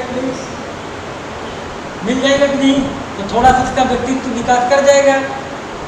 तो सरकार स्पेशल कार्यक्रम चला देती है कानून बनाकर कि भाई जो, अब आप सोचो कि जो आप KNPG में पढ़ रहे हो, कहीं बहुत से ऐसे डिग्री कॉलेज खेत खिताड़ी में खुले हुए हैं, वहाँ क्लासें नहीं चलती, और एक ही इंटरेस्ट BHU के इंटरेस्ट में उसको भी बैठना है, आपको भी बैठना है, तो बताओ एडमिशन किसका होगा? जो सामाजिक और रूप से कमज़ोर है और शैक्षणिक रूप से तो एकदम कमज़ोर, आपके घर में तो मान लो चाचा जी भैया लोग तो पढ़ाई क्षेत्र में, उसके घर में तो कोई पढ़ाई नहीं, वो पहली बार पढ़ने जा रहा है, दिक्कत उसके लिए आएगी कि नहीं आएगी? अगर उसके लिए थोड़ा सा सरकार सुविधा देगी तो उस सुविधा का लाभ उठा करके एडमिशन हो जाएगा कि नहीं? थोड़ा मेरिट गिरा देंगे, होगा कि नहीं? सर सभी तो नहीं होंगे ना, हाँ? जो पढ़ रहा होगा, हाँ, जो पढ़ रहा होगा, जो पढ़ रहा होगा वो कॉन्वेंट की बराबरी दे लेगा, अब सर और जो बेचारा एकदम कमज़ोर होगा, जिसको किताब तक नहीं है, सर उसे भी तो मिल रहा है एडमिशन, हाँ, उसे भी तो मिल रहा है, जो कानून में पढ़ रहा है। इसको भाई आप सामाजिक रूप से इतने सक्षम हो, आपको 3 पीढ़ी शिक्षा में रही और किसी के पास एको पीढ़ी नहीं शिक्षण रही, तो थोड़ा सा गाइड मिल जाता है ना, थोड़ा सुविधाएं मिल जाती तो आदमी आगे बढ़ जाता है। अब अनुच्छेद 16, वो लोक नियोजन में अवसर की समानता, लोक नियोजन में अवसर की समानता, मतलब सरकारी लोक नियोजन मतलब सरकारी नौकरियों में अवसर के सबको अवसर दिया जाएगा, अवसर की समानता होगी, समझ में आया? और उसमें मतलब कोई फार्म आया नौकरी के लिए तो सब आप फार्म भर सकते हैं, सबको समान अवसर मिलेगा, अनुच्छेद 16 कहता है सबको समान अवसर मिलेगा। और उसी दूसरा में 16(2) में कहा गया है कि समान अवसर देते वक्त सरकार क्या करेगी? धर्म, जात, लिंग, वंश, जन्म स्थान, निवास के स्थान आधार पर भेदभाव नहीं करेगी। समझ में? ये धर्म, जात, लिंग, वंश, जन्म स्थान, निवास के आधार पर सरकार जो लोक नियोजन में अवसर की जो समानता है, इस आधार पर इस अवसर की क्षमता को कम नहीं करेगी, भेदभाव नहीं करेगी। तो आप इस जात के इसलिए आप फार्म नहीं डाल सकते, तुरंत हाईकोर्ट पहुँच जाएंगे। बताइए, अनुच्छेद 16 कहता है कि जात के आधार पर भेदभाव नहीं किया जाएगा, और इसलिए सरकार ने कहा कि इस जात के हैं इसलिए आप ये फार्म नहीं डाल सकते। तो आपका मौलिक अधिकार खनन हुआ कि नहीं हुआ? अगर मान लो इस आधार पर भेदभाव किया जा रहा है, आप जन्म वंश के आधार के, तो आप उस वंश के हैं इसलिए आप ये फार्म न डालें, तो आप तो आपके मौलिक अधिकारों का खनन हुआ। भाई हमको कहा गया है कि हम आप नहीं डाल पा रहे हैं फार्म, तो आप हाई कोर्ट सुप्रीम कोर्ट जाइए, आपको न्याय मिलेगा। इन आधारों पे आप लोक नियोजन में जो सरकारी नौकरियां हैं उसमें अवसर की जो समता, अवसर की जो समानता मिली है, सबको समान अवसर मिला हुआ है, उस अवसर में इन आधारों पे आप भेदभाव नहीं कर सकते। फिर उसी 16(3) में कहा गया है लेकिन किंतु परंतु निवास के स्थान पर प्रांत एक शर्त लगा सकता है। भारत सरकार तो नहीं लगाएगी अपनी नौकरियों में, लेकिन जो प्रांत है यूपी, बिहार और इस तरह से ये निवास के आधार पर ये क्या करती है, एक शर्त लगा सकते हैं कि वह व्यक्ति उत्तर प्रदेश का स्थायी निवासी है, वही फार्म डाल सकता है। ये तर्क है अपना कि भाई राज्यों को छूट मिली है कि निवास पर के आधार पर आप एक शर्त जोड़ सकते हैं। जैसे आपको तमिलनाडु में PCS की भर्ती नहीं होगी और आपको फॉर्म डाले कि मास्टर आदमी है कहीं के लिए डाल देंगे, और आपको लगता है कि कहीं सिलेक्शन नहीं हो रहा है, चलो तमिलनाडु को फॉर्म डाल देते हैं। अभी तमिलनाडु में मान लो आपको तमिल भाषा नहीं आती है तो वहाँ आपको नौकरी मिल भी जाएगी तो 2-3 साल तो आपको भाषा सीखने में लगेगा, तभी भी उतना नहीं सीख पाओगे। और वहीं के लोग अगर वहाँ पे PCS अधिकारी हो जाएंगे तो तुरंत काम करने लगेंगे, आपको दिक्कत तो आएगी ना भाषा सीखने। और फिर उनके यहाँ रोजगार भी तो कम हो सकता है। तो निवास के आधार पर एक शर्त राज्य यानी प्रांत लगा सकता है। और उसी में कहा गया है, अब अगला यही आरक्षण है जो नौकरियों में आरक्षण का प्रावधान किया गया है, वो अनुच्छेद 16(4) में दिया गया है। अनुच्छेद 16 में ही नौकरियों में आरक्षण का प्रावधान किया गया है। पहले संविधान लागू हुआ उस समय SC/ST को आरक्षण था, ठीक, लेकिन 1990 में OBC को 27% आरक्षण का प्रावधान किया गया। 1979 में BP मंडल आयोग बना, द्वितीय BP मंडल आयोग बना OBC के लिए कि भाई इनको आरक्षण दिया जाए कि न दिया जाए। एक साल बाद 1980 में BP मंडल साहब ने अपनी रिपोर्ट सरकार को दिया और सरकार 1990 में उनकी रिपोर्ट को लागू कर देती है, OBC को 27% आरक्षण दिया जाएगा। और उन्होंने एक सिफारिश की थी कि ये आरक्षण आर्थिक आधार पर दिया जाएगा, हैं, तो सरकार ने इसको आर्थिक आधार पर तो नहीं माना, हाँ क्रीमी लेयर का प्रावधान लगाया OBC में। 1990 में BP मंडल साहब का जो अनुशंसा तो जो सिफारिश थी सरकार ने उसे लागू कर दिया। 1991 में नरसिम्हा राव जी माननीय प्रधानमंत्री थे उस समय, तो उन्होंने कहा कि जो है जनरल को भी आर्थिक आधार पर 10% आरक्षण दिया जाना चाहिए। उन्होंने संशोधन किया, सिफारिश किया, वो रखा, लेकिन सुप्रीम कोर्ट ने उस 10% को क्या कर दिया, खारिज कर दिया। 10% आर्थिक आधार पर जनरल को आरक्षण न दिया जाए। लेकिन यही 1991 में सुप्रीम कोर्ट ने कैंसिल कर दिया था। अब जाके 2019 में 103वां संविधान संशोधन के तहत जनरल कैटेगरी को भी 10% का आरक्षण दिया गया है। कौन सा संविधान संशोधन है? 103 संविधान संशोधन, 10% आर्थिक आधार पर आरक्षण प्रदान किया गया। ये भी क्वेश्चन पूछेगा। और यो किसकी अनुशंसा पर OBC को आरक्षण प्रदान किया गया? BP मंडल साहब को। इनका गठन कब किया गया था? 1989 में, 79-79 में। ये पूछ देगा कि इनकी रिपोर्ट PCS का है, सब रटे रहेंगे तो याद करेगा। इन्होंने अपनी रिपोर्ट कब दिया? 1980 में। तो ये कौन सा है? OBC का कौन सा आयोग था? द्वितीय आयोग था। इसके पहले एक आयोग OBC के बारे में बन चुका था, ये दूसरा बार था OBC के बारे में आयोग का गठन किया गया। अब क्वेश्चन पूछेगा कि प्रथम आयोग था BP मंडल जो आयोग था OBC के बारे में, यह प्रथम आयोग था जिसने OBC वर्ग को 27% आरक्षण देने का प्रावधान किया।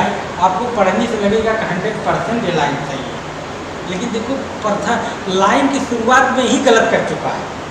कह रहा है यह प्रथम आयोग था जिसने OBC को 27% आरक्षण देने के लिए सरकार को सिफारिश किया। विकल्प बी, सरकार ने इनकी सिफारिश को 1990 में लागू कर दिया। अब इतना तेज दिमाग होता, कहते दोनों सही है। देखो पढ़ लग नहीं रहा है। पहली लाइन क्या है कि BP मंडल प्रथम आयोग था जिसने 27% OBC को आरक्षण देने की सिफारिश किया। ये पहली लाइन है। ए और बी क्या कह रहा है?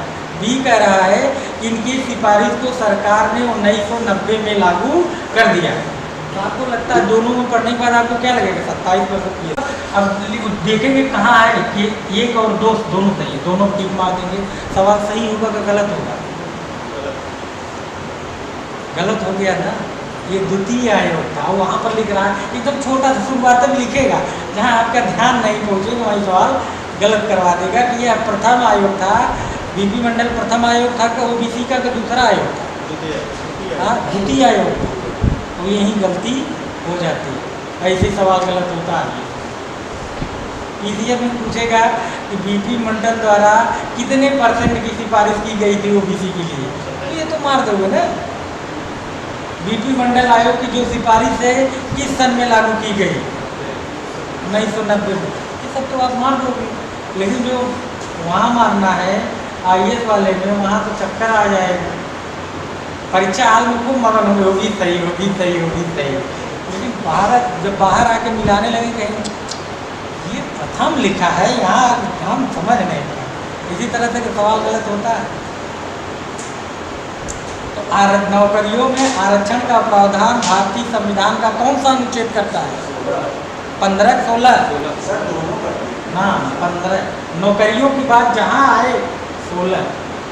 सर जो 15 शैक्षणिक संस्थानों, नौकरी नहीं है।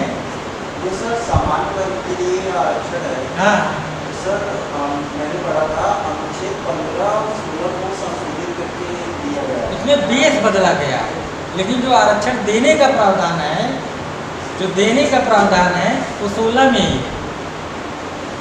15 में शैक्षिक आधार पे होता है, हाँ और उसको जो है बेस बदला गया है। 15, 16।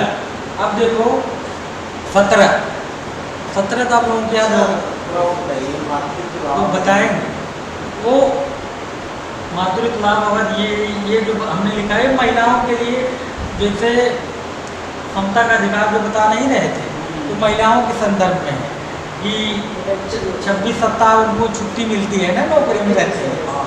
अब पुरुष कहे कि उनको 26 दे रहे हो तो हमको भी दो, कर सकता है कि नहीं कर सकता है?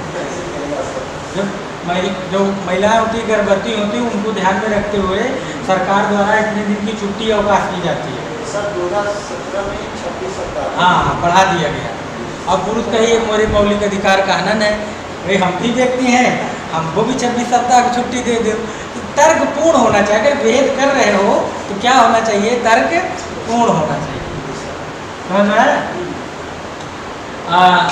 17 अस्पृश्यता के भारतीय समाज में छुआछूत की प्रावधान था। यहाँ पर सामाजिक परंपरा चल रही थी, ये आपका मौलिक अधिकार है कि आपके साथ अगर कोई छुआछूत करता है तो छुआछूत के कई आधार है, उस पर कानून भी बना है, SC ST अत्याचार निवारण अधिनियम 1989। तो बहुत से पॉइंट हैं, गूगल पर जाके देखना कि उस आधार पर आप छुआछूत या किसी प्रकार का भेदभाव करोगे तो उस आधार पर कानून बनाया गया। 1955 में कानून बनाया गया था, नागरिक संरक्षण अधिनियम 1955। हाँ तो संरक्षण, और उसी के संदर्भ में कि भेदभाव कितने तरीके से होगा, ये कानूनन अपराध है, किसी के साथ छुआछूत नहीं किया जाएगा। सामाजिक परंपरा थी, प्रथा थी, कुप्रथा थी, उसको दूर करने के लिए आपको ये मौलिक अधिकार मिला, संविधान के तहत मिला हुआ है। आप ऐसा नहीं करेंगे। अब तो कानून बन गया, तो अब तो SC ST अत्याचार निवारण अधिनियम बना है कि भैया आप किसी के साथ SC ST समुदाय के साथ आप अगर गलत करते हो तो उसके साथ कानूनन अपराध माना जाएगा। अनुच्छेद 18, देखो अभी यहीं तक पहुँचे, टाइम हो गया है, क्योंकि टाइम लगता है और पढ़ाने को तो भी जल्दी जल्दी पढ़ा देंगे तो खत्म हो जाएगा, समझ में भी तो आना चाहिए आपको। 18 अभी भी हम बहुत जल्दी जल्दी कर रहे हैं, लेकिन ऐसा है कि आप बिना हम समझाए भाई आप लोगों को क्या फ़ायदा हमें पढ़ने के तो नोट से मिल जाएगा, नोट ले जाकर पढ़ लेंगे, समझना भी तो चाहिए। अभी चलेगा, आप लोग बैग मत करें, अभी हम तो सोच रहे हैं अभी 1 घंटा और पढ़ा, अभी तो अच्छा चीज़ आपको मौलिक अधिकार आने वाला है। 18 में कि सरकार जो है शिक्षा, सेना और शिक्षा को छोड़ करके, उपाधियों का अंत के बारे में कहा है, शिक्षा और सेना क्षेत्र को छोड़ करके सरकार अन्य किसी भी क्षेत्र में कोई उपाधि प्रदान किसी नागरिक को नहीं करेगी। शिक्षा और सेना में उपाधि प्रदान की जा सकती है सरकार द्वारा, अन्य किसी भी क्षेत्र में आपको कोई उपाधि प्रदान नहीं की जाती है। शिक्षा के क्षेत्र में लोग डॉक्टर लिखते हैं, प्रोफेसर लिखते हैं और बहुत लोग अपना शिक्षा क्षेत्र में PhD लिखते हैं। तो शिक्षा के क्षेत्र में आपको उपाधि जो प्रदान की जाएगी वह कानूनी अपराध नहीं होगा। और सेना क्षेत्र में लिखते हैं ना कैप्टन, ब्रिगेडियर, तो लिखा जाता है ना, तो वो जब रिटायर होते हैं तभी भी अपने घर के सामने लिखवाए रहते हैं, कैप्टन, कर्नल लिखवाते हैं ना। तो सेना और ये अपराध नहीं है, क्योंकि संविधान खुद कहता है सेना और शिक्षा के क्षेत्र में जो उपाधि मिली है उसको आप यूज अपने नाम के सामने कर सकते हो। अन्य किसी भी क्षेत्र में न तो सरकार उपाधि देगी न आप प्राप्त करेंगे। सर जो पुरस्कार पाते हैं, हाँ। जैसे भारत रत्न, हाँ उनको लगा सकते हैं ना? हाँ, उनको लगा सकते हो, उनको लगा सकते हो। उस पर भी सुप्रीम कोर्ट, उस पर भी संपादित करके लगा सकते हैं, लगा सकते हैं। नहीं लगा सकते हैं, लेकिन वो उस पर भी सुप्रीम कोर्ट में मैटर गया था, उस पर भी मुकदमा हुआ था। पद्म श्री, पद्म जो पुरस्कार नहीं, उस सब पर मुकदमा भी शुरुआत में हुआ था। लेकिन ये वक्त नहीं तर्कपूर्ण है, ये उतना नहीं। लेकिन शिक्षा और जो संविधान में लिखा गया है, अब इस पर भी सवाल पूछे किसमें कर रहा है, केवल शिक्षा और सेना क्षेत्र को छोड़कर अन्य किसी भी क्षेत्र में सरकार उपाधि प्रदान नहीं करेगी। अब इसमें लिख देगा सामाजिक और सेना के क्षेत्र में, ऐसे बदलेगा, ये कि बदलेगा और पकड़ना आपको है। और ये बेयर एक्ट पढ़ोगे तभी पकड़ पाओगे, क्योंकि शिक्षा परीक्षा हाल में शिक्षा सामाजिक नजर आने लगता है। वहाँ लिखेगा सामाजिक एवं सेना क्षेत्र में उपाधि प्रदान की जा सकती है। अब आप कहोगे सही तो लिख रहा है, क्योंकि गलत है। सर वहाँ पे जो एजुकेशन होता है ना, बहुत हाँ, परीक्षा हाल का एजुकेशन बेकार नहीं होता अगर आप पढ़े हो। सर अब देखो वहाँ अभी संविधान क्या कह रहा है कि शिक्षा एवं सेना के क्षेत्र को छोड़कर अन्य किसी क्षेत्र में उपाधि प्रदान नहीं की जा सकती, यही तो कह रहा है। तो सेना शिक्षा अगर याद कर लो सर तो वहाँ पे पता नहीं क्या पता चलता है।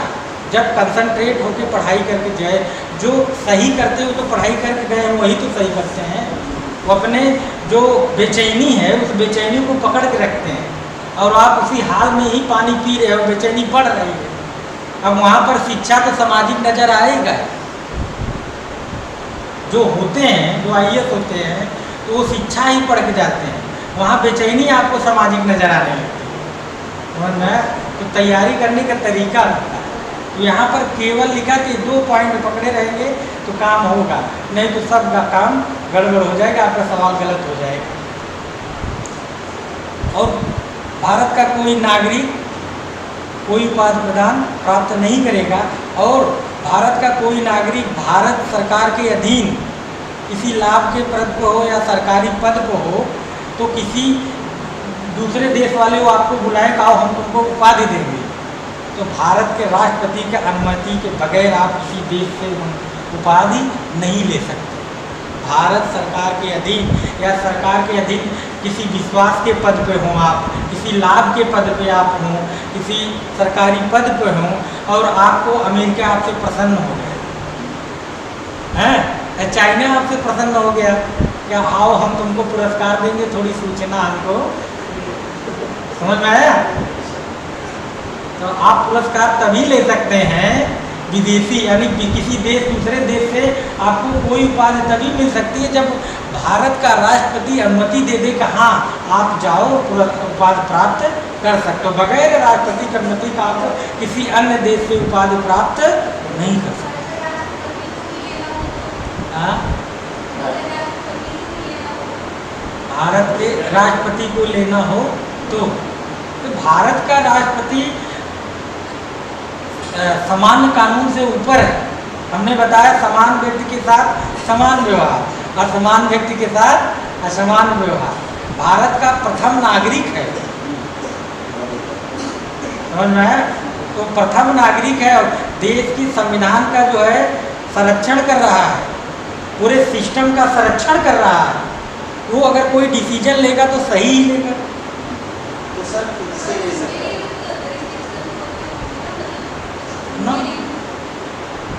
देश का प्रथम नागरिक है, देश के लिए जो डिसीजन लेगा सही लेगा। अब पिताजी आपसे कहें कि बेटा पड़ोसी के घर में न बोलना है न खाने खाना जाना है, कह दी न, तो आप तो एकदम ये पिताजी मना किए पड़ोसी क्या उसके यहाँ बात करना है न खाना खाना है। और मान लो आपके पिताजी किसी दिन चले गए वहाँ खा लिए, तो आप कहोगे पिताजी आप गलत हो, आप कहोगे क्योंकि वो मालिक है।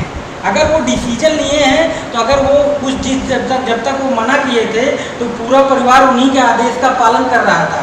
अगर वो आज डिसीजन ले लिए कहीं वहाँ खाना खाना है तो पूरा परिवार जा सकता है, क्योंकि वो उसके उस परिवार के संरक्षक है, मुखिया हैं। अगर वो जो डिसीजन लेंगे वो सही ही लेंगे, क्या गलत है क्या सही है। तो भारत का राष्ट्रपति भारत का प्रथम नागरिक है, राष्ट्र का मुखिया है, तो जो डिसीजन लेगा उस देश के लिए तो सही ही लेगा ना।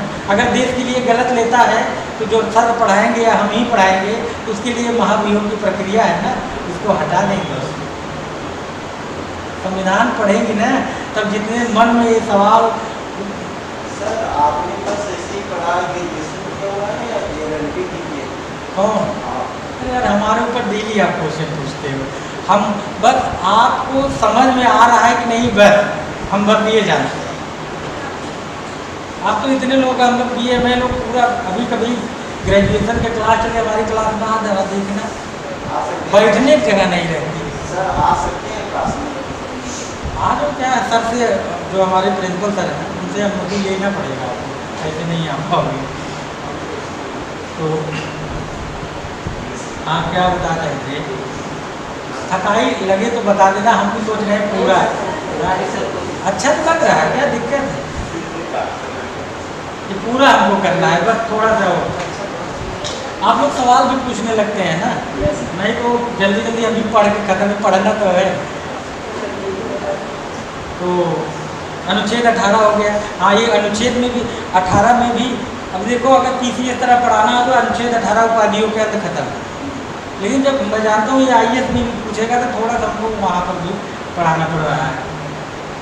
कोई विदेशी नागरिक भारत सरकार के अधीन कोई काम कर रहा है, कोई विदेशी नागरिक भारत में भारत के अधीन भारत सरकार के अधीन कोई काम कर रहा है, और अगर विदेश से कोई देश बुला रहा है उसको उपाधि देने के लिए, तभी भी उसको अनुमति राष्ट्रपति से लेना पड़ेगी। यानी भारत का नागरिक भारत सरकार का अधीन है तब भी, विदेशी नागरिक भारत सरकार का अधीन है तब भी, भारत का आम नागरिक अगर विदेश से कहीं उपाधि लेना तब भी राष्ट्रपति से अनुमति लेना पड़ेगा।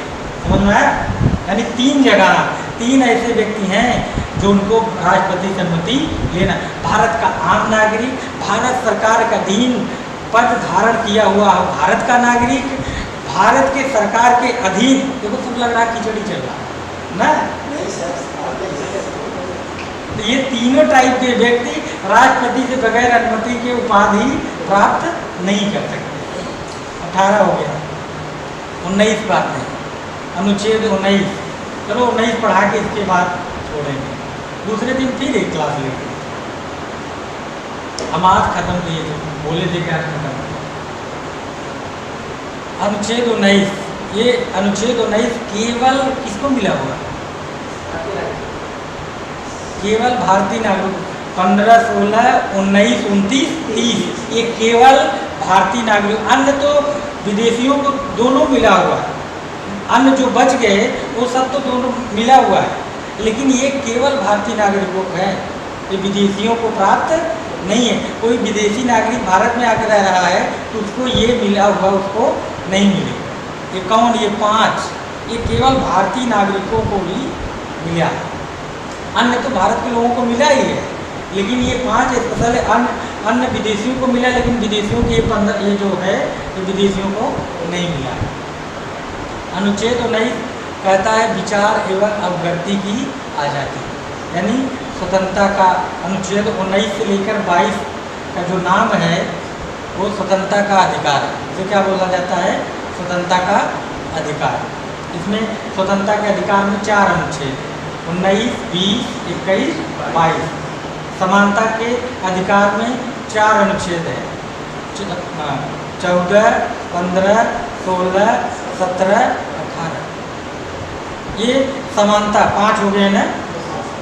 14, 15, 16, 17, 18 ये चारों अनुच्छेद पढ़ने से क्या निकलता है, क्या भाव निकलता है कि सब में कहीं न कहीं समानता की बात की गई। 14, 15, 16, 17, 18। अब अन्य जो स्वतंत्रता का अधिकार है उसको जब आप पढ़ेंगे, चारों अनुच्छेद में आपको स्वतंत्रता का भाव निकलेगा। इन पांचों में समानता का भाव निकला, अन्य चारों में स्वतंत्रता के भाव हमको कितनी आज़ादी। तो अनुच्छेद 19 कहता है भारत के प्रत्येक नागरिक, भारत के प्रत्येक, क्योंकि केवल नागरिकों को मिला है भारत की, तो लिखेगा अनुच्छेद 19 भारत के सभी नागरिक, भारत के सभी नागरिक नहीं लिख रहा, भारत के सभी व्यक्तियों को प्राप्त है। सही है कि गलत? अनुच्छेद 19 भारत के सभी व्यक्तियों को प्राप्त है। क्या यह लाइन सही है? गलत है ना? क्यों गलत है? क्योंकि कह रहा है कि अनुच्छेद 19 केवल भारतीय नागरिकों को मिला, लेकिन ये तो कह दिया है कि केवल तक तो सही है, लेकिन आगे नागरिक न लिख के क्या लिख दिया है? गड़बड़ हो गया कि नहीं गड़बड़? इस तरह से ये IAS का कोई, अगर IAS बनना है इस तरह से बैग लेके भागना नहीं है।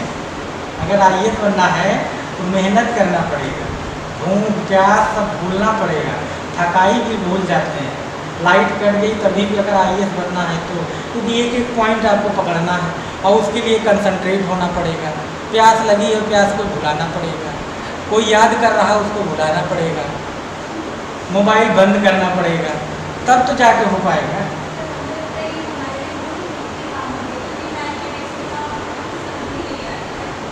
नहीं तो कैसे आप सिविल की तैयारी कर पाएंगे?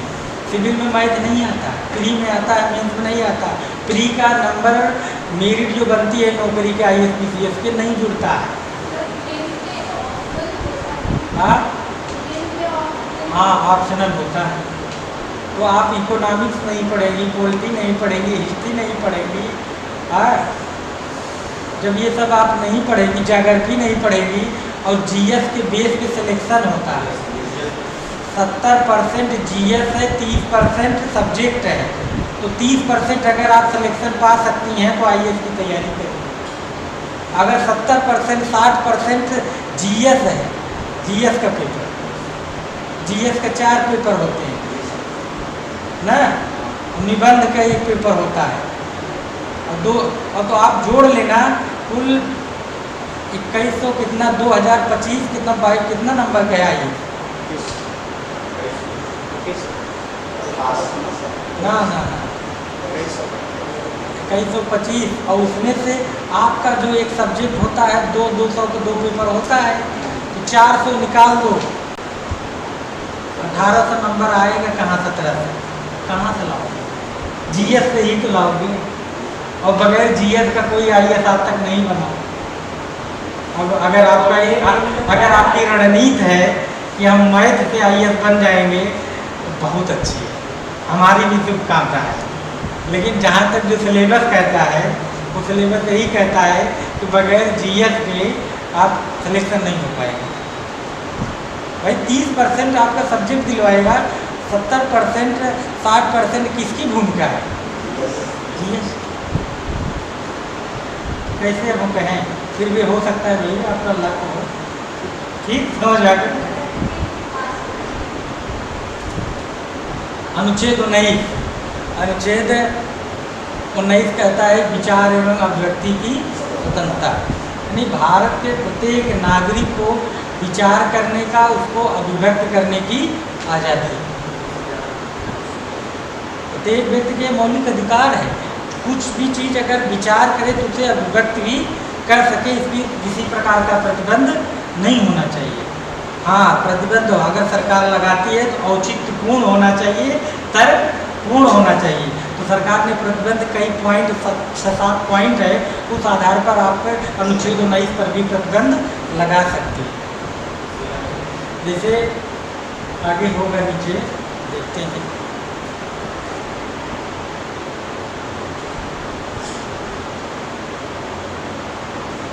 नहीं है क्या? चलो हम बता दे रहे हैं। ये भूख लगी है आप लोगों को, अब आप दूसरे क्लास में बताएंगे। उसमें सामाजिक हित, नैतिकता, राष्ट्र की एकता और अखंडता, संप्रभुता, अपराध के लिए उद्दीपन, किसी को उकसाना, मतलब आपके मन में विचार आया और वो विचार अभिव्यक्त कर रहे हो, उसका मर्डर कर दो। ये अपनी स्वतंत्रता को विचार और अभिव्यक्ति की क्या कर रहे हो, दुरुपयोग कर रहे हो ना, कि अपराध के लिए किसी को क्या कर रहे हो, उद्दीपन कर रहे हो, अपना नहीं कर रहे हो, लेकिन अपने भाषण से कह रहे हो कि ये सार्वजनिक संपत्ति है, ऐसा सब तोड़ दो, आग लगा दो। तो इसका मतलब आप अपने विचार और अभिव्यक्ति के दुरुपयोग कर रहे हो। तो सामाजिक हित में, नैतिकता के हित में, राष्ट्र की एकता अखंडता के लिए, संप्रभुता के लिए, किसी देश से क्या है जो संबंध है, मैत्रीपूर्ण संबंध है, उसमें आपके भाषण से कटुता ना आ जाए। भाई भारत कितने मेहनत से किसी देश से मित्रता वाला संबंध बनाया और आप सम्मेलन करके कह रहे हो, तो उस देश को गाली दे रहे हो, तो देश कहेगा ना इस देश के मुखिया से, बताइए हमसे आप मित्रता कर रहे हैं, आपका देश के लोग हमको गाली दे रहा है। आपके भाषण से हम बड़े, आपके देश के लोगों को जो भाषण दे रहे हैं बड़े दुखी हैं, आप मित्र बना रहे हो और लोग दुश्मन बना रहे हैं। तो कोई आपके ऐसा विचारक व्यक्ति ना हो जिससे जो है किसी देश से जो संबंध है, विदेशी संबंध है, उसका भी प्रभाव पड़े। तो इन आधारों पर क्या करता है सरकार, आपके इस विचार और अभिव्यक्ति की स्वतंत्रता पर थोड़ा सा क्या करेगी, प्रतिबंध लगा दे। समझ में आया कि आपको बोलने की आज़ादी है, लेकिन हमने पहले ही बताया असीमित नहीं, निरपेक्ष नहीं है, सापेक्ष। आपको इतना मत बोलिए कि सामने वाला कान फट जाए, सामने वाले को भी बोलने दीजिए, अपने बोले जा रहे हैं। विचार अभिव्यक्ति का आज़ादी मतलब जैसी स्वतंत्रता आप चाहते हो वैसी स्वतंत्रता आप दूसरे को भी देने के लिए तैयार हो कि नहीं। करो हमको मिल गया बहुत है, इसको क्या जरूरत है स्वतंत्रता? स्वतंत्रता तो दोनों लोगों को चाहिए ना, भारत का नागरिक सब है ना, तो सबको विचार और अभिव्यक्ति की आज़ादी मिली हुई। लेकिन ये जो हमने पॉइंट बताया, इस पॉइंट पर भी सरकार आपको सीमित कर सकती है। विचार एवं अभिव्यक्ति, इसमें भी 5-6 पॉइंट। विचार और अभिव्यक्ति, मान लो विचार अभिव्यक्ति की आज़ादी है, इसके बाद बिना शस्त्र के सम्मेलन करने की आज़ादी है। ठीक है, 47 लेके जाके सम्मेलन नहीं कर सकते, बिना शस्त्र के, अस्त्र शस्त्र के आप सम्मेलन कर सकते हो, मंच लगा के भाषण दे सकते हो, सरकार की आलोचना कर सकते हो, कोई अपनी डिमांड रख सकते हो, सरकार नहीं बोलेगी। हाँ, आपके सभा और सम्मेलन के इर्द गिर्द PSC लगी रहेगी, लेकिन आपको कुछ नहीं करेगी। जब उन्हीं 4-5 जो 6 पॉइंट है आपके विचार और भाषण से उसी चीज़ का आप उल्लंघन करेंगे, तुरंत पकड़ेंगे। आप देखते होंगे जहाँ सभा और सम्मेलन होती है वहाँ पुलिस वाले भी लगे रहते हैं।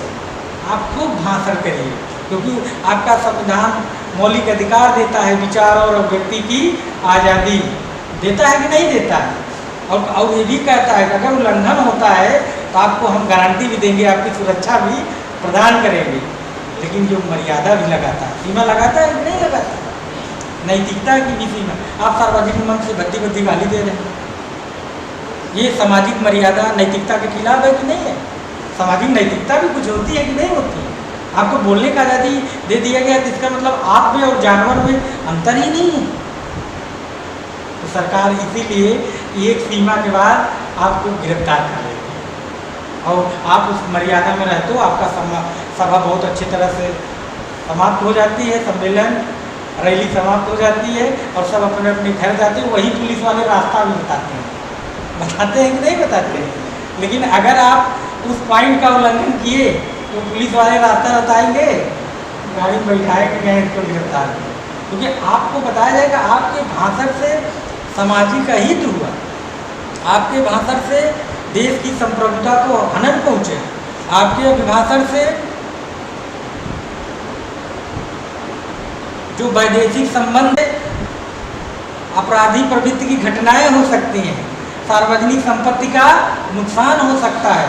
आपके भाषण से ऐसा लगता है आप किसी को उकसा रहे हैं, हो सकता है कि नहीं हो सकता। इन पॉइंट के आधार पर आपको गिरफ्तार किया जाए, अन्यथा आपको अनुच्छेद 19 जो है बिना शस्त्र अस्त्र के सम्मेलन करने की आज़ादी है। सम्मेलन करे। अब आपको संगठन बनाने की भी आज़ादी है। क्या है? आप संगठन बना सकते हैं। जैसे जितनी भी पार्टियां बनाई जाती हैं या जो लोग संगठन अपना बनाते हैं, बैनर वैनर लेके चलते हैं, तो आपको भी ये संविधान अनुच्छेद 19 संगठन बनाने की आज़ादी देती है कि आप इस समाज में रह करके आप चाहे जैसे आप संगठन बना सकते हो। इस पर सरकार को कोई एतराज़ नहीं। अब पता लगा आपका संगठन बन गया और काम कर रहे हो आतंकवादी वाला, उस संगठन को तो सरकार पकड़ेगी नहीं। इस संगठन में कौन कौन है? क्योंकि आपका जो संगठन है आपके हित के लिए, व्यक्ति के हित के लिए है। ये नहीं कि राष्ट्र के विरोध में आपका संगठन बन रहा है। समझ रहे हैं? तो सम्मेलन करने की आज़ादी, सभा संगठन बनाने की आज़ादी। और जब सभा संगठन बना लिए तो अब उसके माध्यम से अपना भ्रमण करो।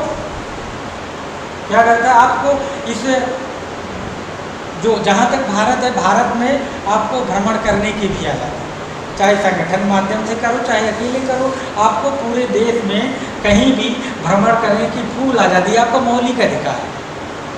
कहीं भी जाओ आप, यूपी से दक्षिण भारत चले जाओ, सिक्किम जाओ, कहीं भी जाओ टहलो, लेकिन वहाँ भी सरकार प्रतिबंध लगा देती है।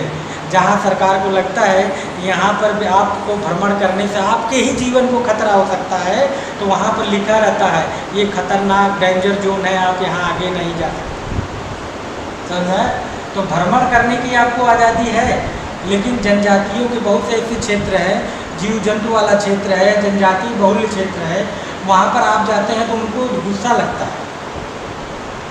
जनजाति जैसे आप अच्छे से कपड़ा पहन के गए, और जनजाति लोग तो ज़्यादा कपड़ा पहनते नहीं। तो अभी भी जो भारत में बहुत सी ऐसी जनजातियाँ हैं अभी पूरा कपड़ा भी नहीं पहनती, शिकार करती हैं, जंगली शिकारों पर डिपेंड रहती हैं। आप वहाँ पर चले जाओ अंडमान निकोबार में, आज भी वहाँ पर आम आदमी को देख ले वो लोग तो तीर धनुष से मार देते हैं। अभी 2-3 दिन पहले घटना है, कोई विदेशी नागरिक घूमने गया था, जबकि भारत सरकार के अधिकारियों ने कहा था कि इसके आगे आप मत जाइए, लेकिन विदेशी उनको लगा थोड़ा और अंदर जाए, थोड़ा और अंदर जाए, और वो लोग देखे मार दिए, तीर से मर गया। तो वहाँ पर बोर्ड लगा रहता है कि आप इसके अंदर मत जाइए। तो आप कहोगे नहीं, हमको मौलिक अधिकार अनुच्छेद 19 के तहत मिला है, पूरे देश में भ्रमण करने का अधिकार, हमको काहे रोक रहे हैं? तो ये प्रतिबंध है कि सामाजिक हित में आपको रोका जा सकता है।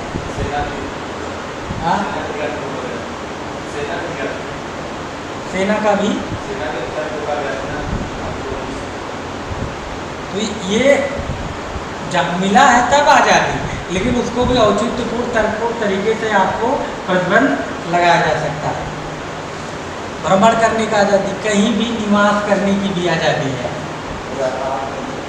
हाँ, पूरे भारत में कहीं भी आप डेरा तंबू लगा के निवास कर सकते हैं। हाँ, समझ में आया? तो आप निवास भी कर सकते हो। पता लगा निवास में भी आपको एक मर्यादा होती है, उसमें ही रहिए ना निवास करने की। और निवास करने के साथ साथ अगली आज़ादी आपको क्या है कि अपनी जीविका को चलाने के लिए कोई भी व्यवसाय करने की भी आज़ादी है आपको। कहीं भी आप हैं व्यवसाय कर सकते हैं। तो जीविका चलाना है, मान लो आप कहीं भी भ्रमण करते हुए गए और वहीं वो अच्छा लग गया, वहीं आप अपना आवास बना लिए, तो आवास से सोने से जगने से थोड़ी काम चलेगा। जीवन चलाना है, कुछ व्यवसाय भी तो करना पड़ेगा। कहीं भी प्रदेश, किसी भी प्रदेश में आपको कोई भी व्यवसाय करने की आज़ादी है। क्योंकि बिहार के लोग बम्बई में देखो जाकर पूरा व्यवसाय जमाए हुए हैं, कर रहे हैं कि नहीं, अच्छे अच्छे पद पर भी हैं, ठेला ऊंचा से लगा करके मंत्री तक बने हुए हैं महाराष्ट्र में, यूपी बिहार में।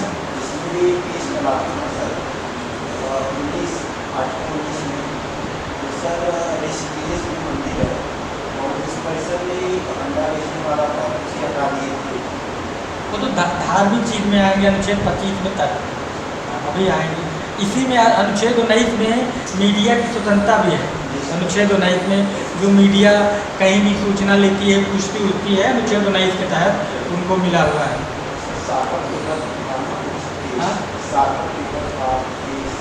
और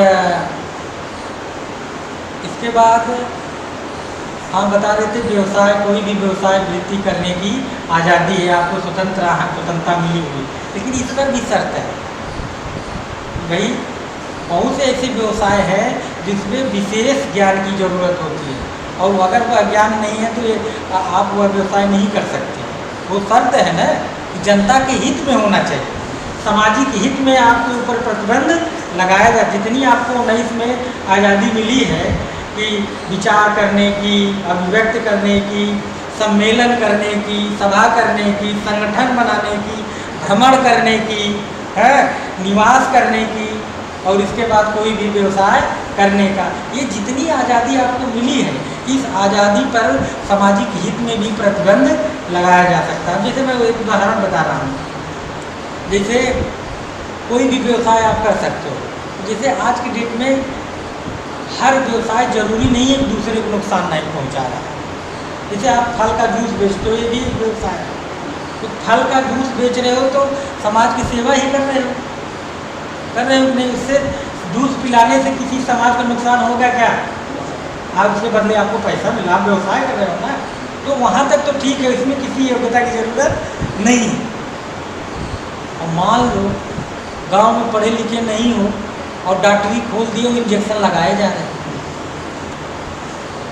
तो सामाजिक हित में है कि किसी को रोग कोई हुआ है, मान लो एक समान विज्ञान वाले जानते हैं, शरीर में कहीं भी कोई बीमारी होती तो शरीर इंडिकेट करता है बुखार आता है, तो बुखार कोई बीमारी नहीं है, बुखार एक संकेत है कि आपके शरीर के अंदर कहीं कोई पार्ट में कोई गड़बड़ी शुरू हो रही है ना। और बुखार के नाम पर कैंसर वाला इंजेक्शन लगा दिए। बुखार तो एक इंडिकेटर होता है कि आपको कोई समस्या होने वाली है, तो डॉक्टर, अच्छे डॉक्टर पढ़े लिखे जो MBBS MD होते हैं, वो जांच करवाते हैं। गाँव को वाला डॉक्टर कोई योग्यता नहीं है, बस रहते रहते सीख लिया कि इंजेक्शन ऐसे लगाना। अच्छा माता जी आपको बुखार हुआ है? हाँ बुखार हुआ है। अब उनको पता नहीं किस वजह से बुखार हुआ, कौन रोग हुआ था, लेकिन उसके डॉक्टरी में देखा कोई कैंसर वाला इंजेक्शन था, कैंसर वाला लगा दिया किसी से बुखार का। अब हो सकता है उनको सर्दी वाला बुखार रहा, उनको या कोई अन्य बुखार वायरल वाला रहा। तो इस आधार, अब आप कहोगे ये बताइए, अब वो कंपाउंडर क्या कहेगा, वो जो झोला छाप डॉक्टर है, इतना तो मैं जानता हूँ, अनुच्छेद 19 के तहत हमको कोई भी व्यवसाय करने की आज़ादी मिली है, तो हमको कब गिरफ्तार कर रहे हैं? नहीं कर सकता, क्योंकि सामाजिक हित में यह नहीं है। समाज का वह हित नहीं कर रहा है, बल्कि क्या कर रहा है भाई, हो सकता है कोई व्यक्ति, उसके इंजेक्शन से बहुत लोग मर जाते हैं। गांव में झोला छाप डॉक्टरों से बहुत से किस दवाई किस चीज़ के, किस मर्ज की किसको खिला के क्या करते हैं, हो गया ना ठीक। तो ये कोई भी व्यवसाय अगर करते हैं तो अनुच्छेद 19 के तहत सामाजिक हित में आपके ऊपर क्या लगाया जा सकता है? प्रतिबंध लगाया जा सकता है। तो इसलिए कभी काल देखो DM का आदेश होता है, सरकार का आदेश होता है कि झोला छाप डॉक्टरों को जबरदस्त छापा मारा जा रहा है, जिसका लाइसेंस नहीं है सबको पकड़ा जा रहा है, तो व्यक्ति मर जाता है ना। तो सामाजिक हित में इसीलिए उस पर प्रतिबंध लगाया जाता है। अभी पूरा तो हुआ नहीं, तो 19 तक कंप्लीट हुआ है, 19 में भी पूरा नहीं हुआ है, फिर अगली क्लास में सबको समझ में आ गया, कोई दिक्कत? आप GS पढ़िए, ग्रेजुएशन हो गया कि नहीं आपका?